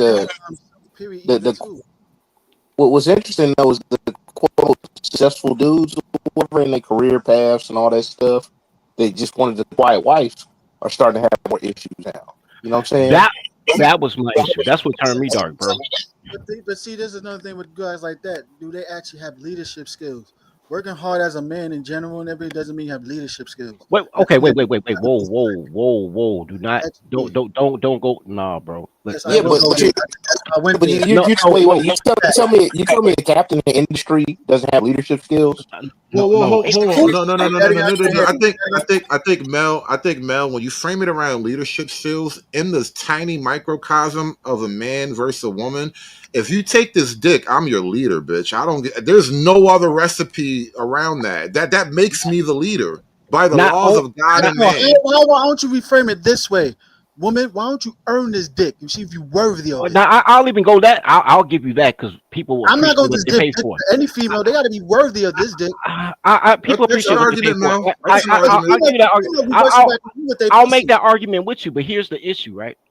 The issue is when there's women and then there's Keisha, right? I'll never say that women come in black. I'll never do it. But when you're in this bizarro world, it's the men with leadership ability that's they the ones that get canceled. They the assholes. They because girls can't follow instructions, right? They don't believe in hierarchy. They think we partners. We not fucking partners. I'm bigger Damn than right. you. I'm stronger than you. I'm smarter than you. I'm more popular than you. I'm funnier than you. You sit there and starfish for an hour while I do all the pumping. So goddamn, my sex better than you. I'm better than you in every way. I'm your God, bitch. You hate God. But So here's the thing with that also too. Everything. This is why I'll push back a little bit. A guy that actually has to say that versus he's actually doing it and he's seeing if she's going to follow him on her own free will because of how she sees him. they're That not. that It's the that see sapiosexual that right argument. there, Mel, hold on. That right there, I think that is romanticism. When yeah, Not really. hold on, let me finish, let me flesh the thought out. Yes, if a woman is madly in love with you, she will follow you off a cliff and kill herself in the process. Yes, that's what that will happen. The majority of marriages across human history were not madly in love. You followed your husband because that was the order of things, and we are no longer operating under an order like that. And so now, Thank because God. there's no order, you are a slave to her love. No, no, No, no, no, no, no, no, no, no. Fuck Hold on, that. hold on, No, hold no. on, hold on, hold on, hold on, This hold on, one hold on, hold on. If you're telling me that she will only follow you if she loves you to death, that means you have to make her love you to death in order to get the basics that every man for a million years got on fucking command. And no. No this, romance required. No This is why romance required. It was the fucking job. this is why I push back right now, Hood. Number one, why you said romanticized and everything. First of all, that would defeat the fact that some men are saying men's love is based on respect, women's love is based on emotions and everything. women can't love, so I don't have to worry about that. And women can't think, so I don't worry about that. That's why when girls tell me they're sapiosexual, all I want to know is how Man, that's And cap. then Mel, And then Mel. another thing, Hood, I wanted to add also too, real quick. Also too, we know most. I had to say this last class. Some dudes all the time also too with this. You keep chasing after a woman that don't respect you at all, that don't want you, don't even high sexual desire you like that, but you're forcing stuff on her, and then you keep wondering at the end, kind of come like bitches ain't shit and everything, but you chase after women that don't respect you I because give you're you that thinking one. about them too damn much. I give you that one. I see a lot. I see a lot of Exactly, that. I see I that give a you that lot. Yeah, I don't but know, Man, forcing I stuff just tried on to her tell you bitch how is a to little beat her weird. fucking head, man. You know, since I broke that bitch down, man, all my exes didn't like me, so I got into their fucking head, then I broke the motherfuckers down from But the back. but They here's hey, the broke hey, issue. but bread. Fuck you mean? hey, What's but the Mel, hey, but biggest check, weapon? Mel, check. Mel, Mel. Because Hold on, I would hold say, what's the on. biggest Oh, weapon a Mel. men could have? But most of them don't initiate it. They don't Mel, force it. Mel, Mel, I wanted The to ask power. you a question. Mel, we were Oh, I talking want, I about want to ask you real quick before you answer. Like I always said, what's the biggest power a man has that don't enforce it? The power to walk away and mean it.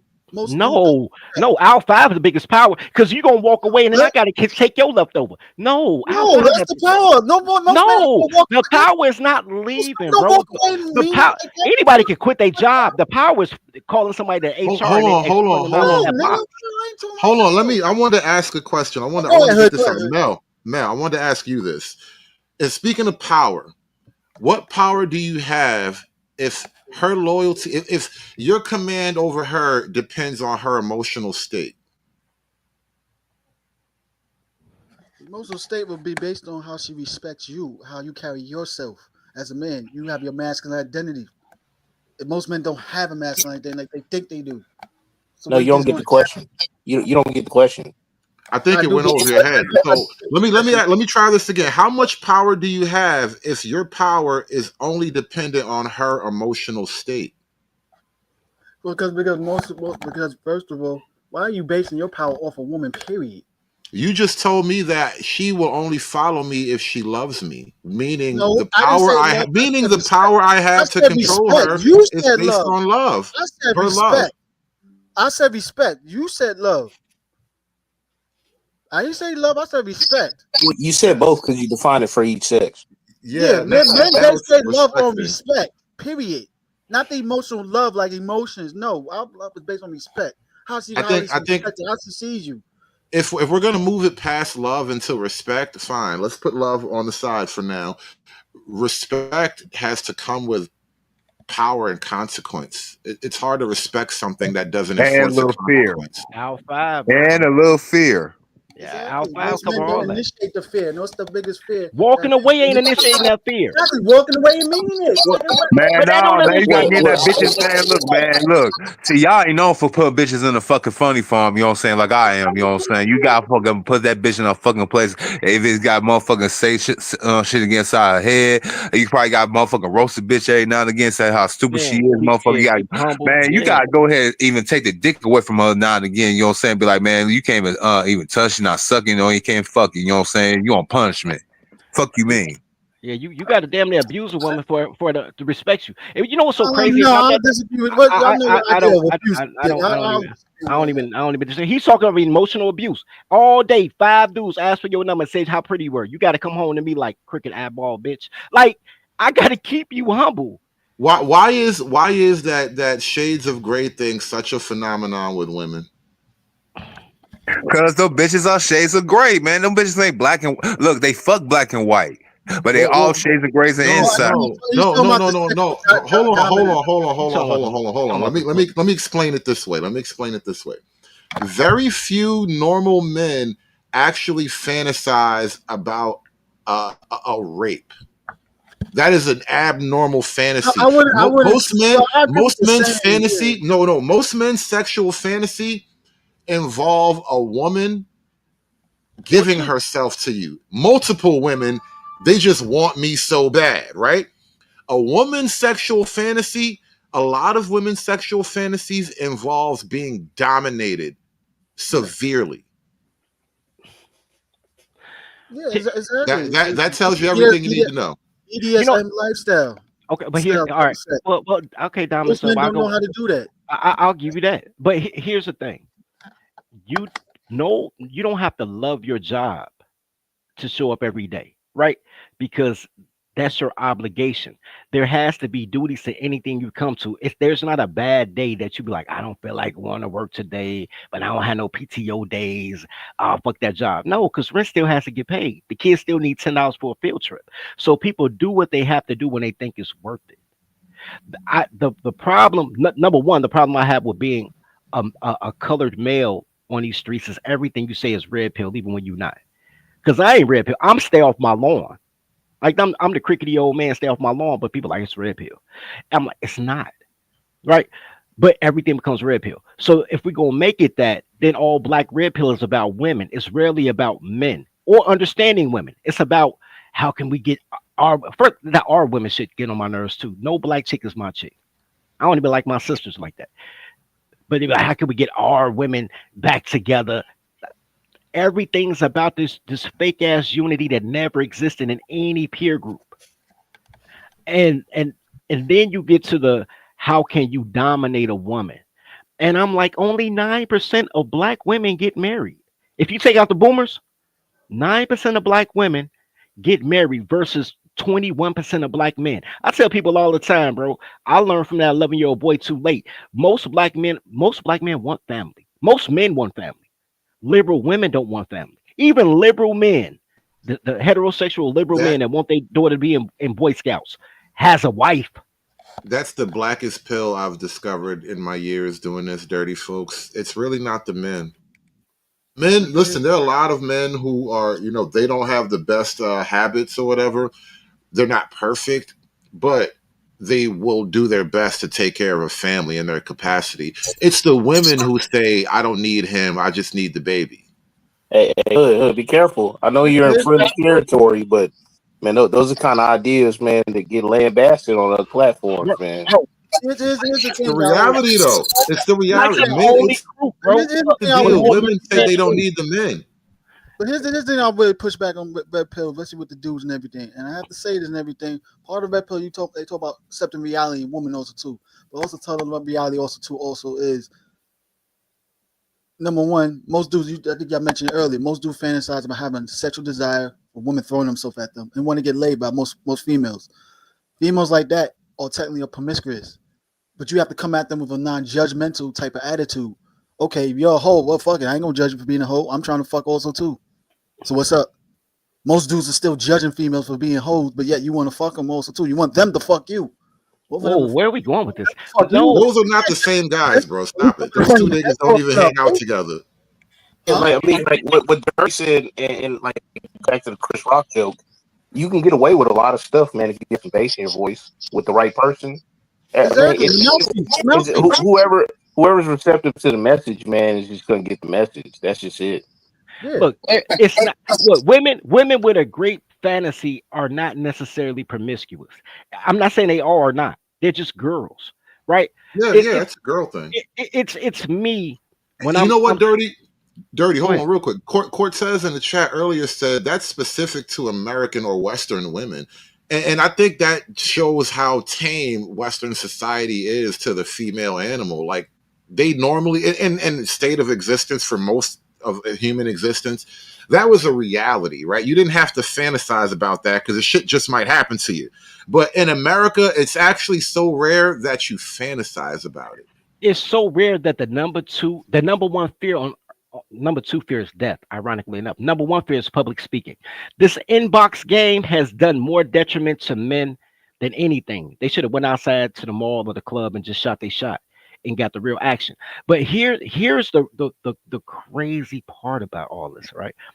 When I was 25 years old, I had a cousin. No, I was older than that. I was like 30. My cousin was like 23. I've been telling him his whole life, you don't want no threesome. It's a lot of work, man. You got one penis, two hands, one tongue, it's six holes, bro. It's a lot of work. It's like playing double dutch. I'm trying to get in, they licking each other. They telling me when I can come in. I'm like, yeah, it's a lot, bro. I'm good on threesomes, right? It always feel like great because women do what other women tell them to do, which goes to that pop the balloon show. If one girl say she like you, all five girls will go home with you. One girl say she don't, none of the girls want you because Yo, you know girls. what's You know, think crazy? documentaries. The first time I ever had a threesome, that's exactly how it was. Like this bitch was giving commands, and I was just there, like, Command. Bro, I damn, felt like you like gonna do what she tell you? You bro, just gonna swing it because you said so? a victim. Okay. I was a victim, bro. I felt like I was being I raped. had threesomes like that. I never had Bro, That shit was listen. stop, Women in their natural state are fucking hilarious after the fact. When you bro, think about what just happened, bro. Tell I my never had friend, threesomes like that when one bitch tell me what to do. No, I tell them bro, both. no. Tell her no, friend what no, to do. Like, she tells the girl what to do. You're just there. You're you're like, just in there, the bro. movie. You're the organic dildo. She's like, oh, this good, girl. Get hop on this. You be like, what? Shut up, lay down. Hop on this, girl. You Yeah. got it, bro. Spit. It's Look real it up like rude, bro. that. It's 50 shades and you 50 shades, but you like third party 50, bro. Like, it's wild, bro. You know, I Bro, would They be just picky. they You know just why I would needed be it. picky a They little just bit needed about some that nigga to also provide the too. dick. That's really what it was. You know why I'll be picky about that also too a little bit right there because she's dominating her. Most likely she don't dominate you also too, telling you, yo, you can't bust a nut in cream pie, you can't bust a nut in her mouth and all that shit. But I'm supposed to get her blah blah blah. I'm like, nah. No, I think it's a weird psychology with women in that situation. Because think about this. Normally, you and her are just fucking. You are in charge, right? And she doesn't get to be in charge unless you're willing to play some goofy game with her. But generally, you're in charge, right? You bring another woman in the room, she has to be okay with that, first of all, because it's weird if she's not. And then once she's okay with it, the deal is she gets to be in charge. When one thing you would see that in is mostly black open relationship couples like that. Ones that's in the poly, because I don't really see that. I don't know about that, man. Like all the swingers and stuff like that, man. They pretty much get down about the same way, man. As far as like when it comes to all this stuff. Participating in that most of the time when you see a black couple like that, mostly the black females is being charged like that. I don't see that a lot in the white couples like that. When the white woman being overly, unless she's a black woman with a white dude, like I said, mostly black women do that shit. You I don't might really be see right. that. I don't. I haven't had I've been in non-white that space. threesomes yet. I haven't seen that one yet. I can't speak to that. You might be right, but we are crossing the 3 hour threshold, and I really need to wind this thing down. Niggas still got to go to work in the morning. But damn, and we ended the red pill conversation talking about threesomes and shit. I think that was appropriate. It I'll took go us with that. forever to get here. Wait, I just want to say real quick. I want to finish the story up. I told my little cousin about that. My little cousin said he still want to get one. On his birthday, he did get molested, right? So, true story. He ended up on the chat line. He a chat line king. He ended up on the chat line. He said, "Cuz I'm about to go to All Gale Gardens. That's the projects in Chicago. One of the projects. He's like, I'm about to go to All Gale Gardens. I bought this girl off the 900 line, right off the party line. I'm like, all right, cuz I see you later. I'm finna dip off too. He come back the next day looking like he been abused, bro. Like his back was hurting. Like he had the old work at the coal mine like swag. I said, what happened? He said, man, I think I got took. He said, man, I got there and it was two girls. One was big, the other was bigger. Like one of them was like 2 feet, the other one was like 600-pound wife like size. I said, word. He said, yo, but I went with the 600-pound life girl. She was in a chair naked though, but I couldn't tell if she was naked because she's 600 pounds. But he said, man, but they had yo, hey, this is Tyler. This ain't my story, but it's a story. So See, hold on. Earlier, I was telling Kid Styles earlier. I don't have it in me to grunt my way through it no more, bro. So I can't do that so type so shit. the nigga say he get there right. They say, man, they had this a Hennessy and old English 40 ounces. I'm like, that's weird. They don't go together. So he said, I think they put a pill in the bed or something. He said, because I don't remember nothing. He said, I just woke up and couldn't feel my leg. He said, I thought the girl chopped my leg off on some misery type stuff, right? He said, but when I woke up, my leg was stuck in the butt crack of the 600-pound girl. I couldn't see it. I'm like, when did she get in the bed? I don't remember none of this. But my back hurt, and I think they rolled me while I was asleep. He said, bro, I got to go lay down, bro. Let me crash at your crib. I said, I told you about the threesome. Damn, yo, these Yo, side like missions got that. side missions. Yo, I That's gotta get up out of crazy. here, man. Listen, that is the link to Stormcrow's channel right there in the chat. Truism gonna be going live at about 9 o'clock, so you got time to get a beer, refresh your drink or whatever, roll up another blunt. But we're gonna get this one over with. We're gonna put this one in the can for the night. It's been a fun show. We're gonna shut this down. Thank you to everybody who came through. I appreciate you guys' support, especially the guys who follow me to Venmo and to donate on the Rumble. Thank you guys so much for supporting the show, man. We gotta keep hope alive over here, man. They won't let a nigga live. I don't know what I did. I don't know what I said to piss somebody off. I've been trying to be a good boy for months now. And they just fucked up the Cash App game. I don't know, but we fighting them. We gonna get it back. We gonna see what happens, man. Can a nigga live? Can a nigga live? Please. But it's done, man. I gotta get out of here. You guys have a great night. We'll be back in another couple days with another show. I'll catch you later, man. Peace, y'all. Aspiring to be patriarchs like what white men have, that isn't freedom. That isn't going to help anybody. It's certainly not going to help black people. It's done. It's done. It's done. It's done. It's done. It's done.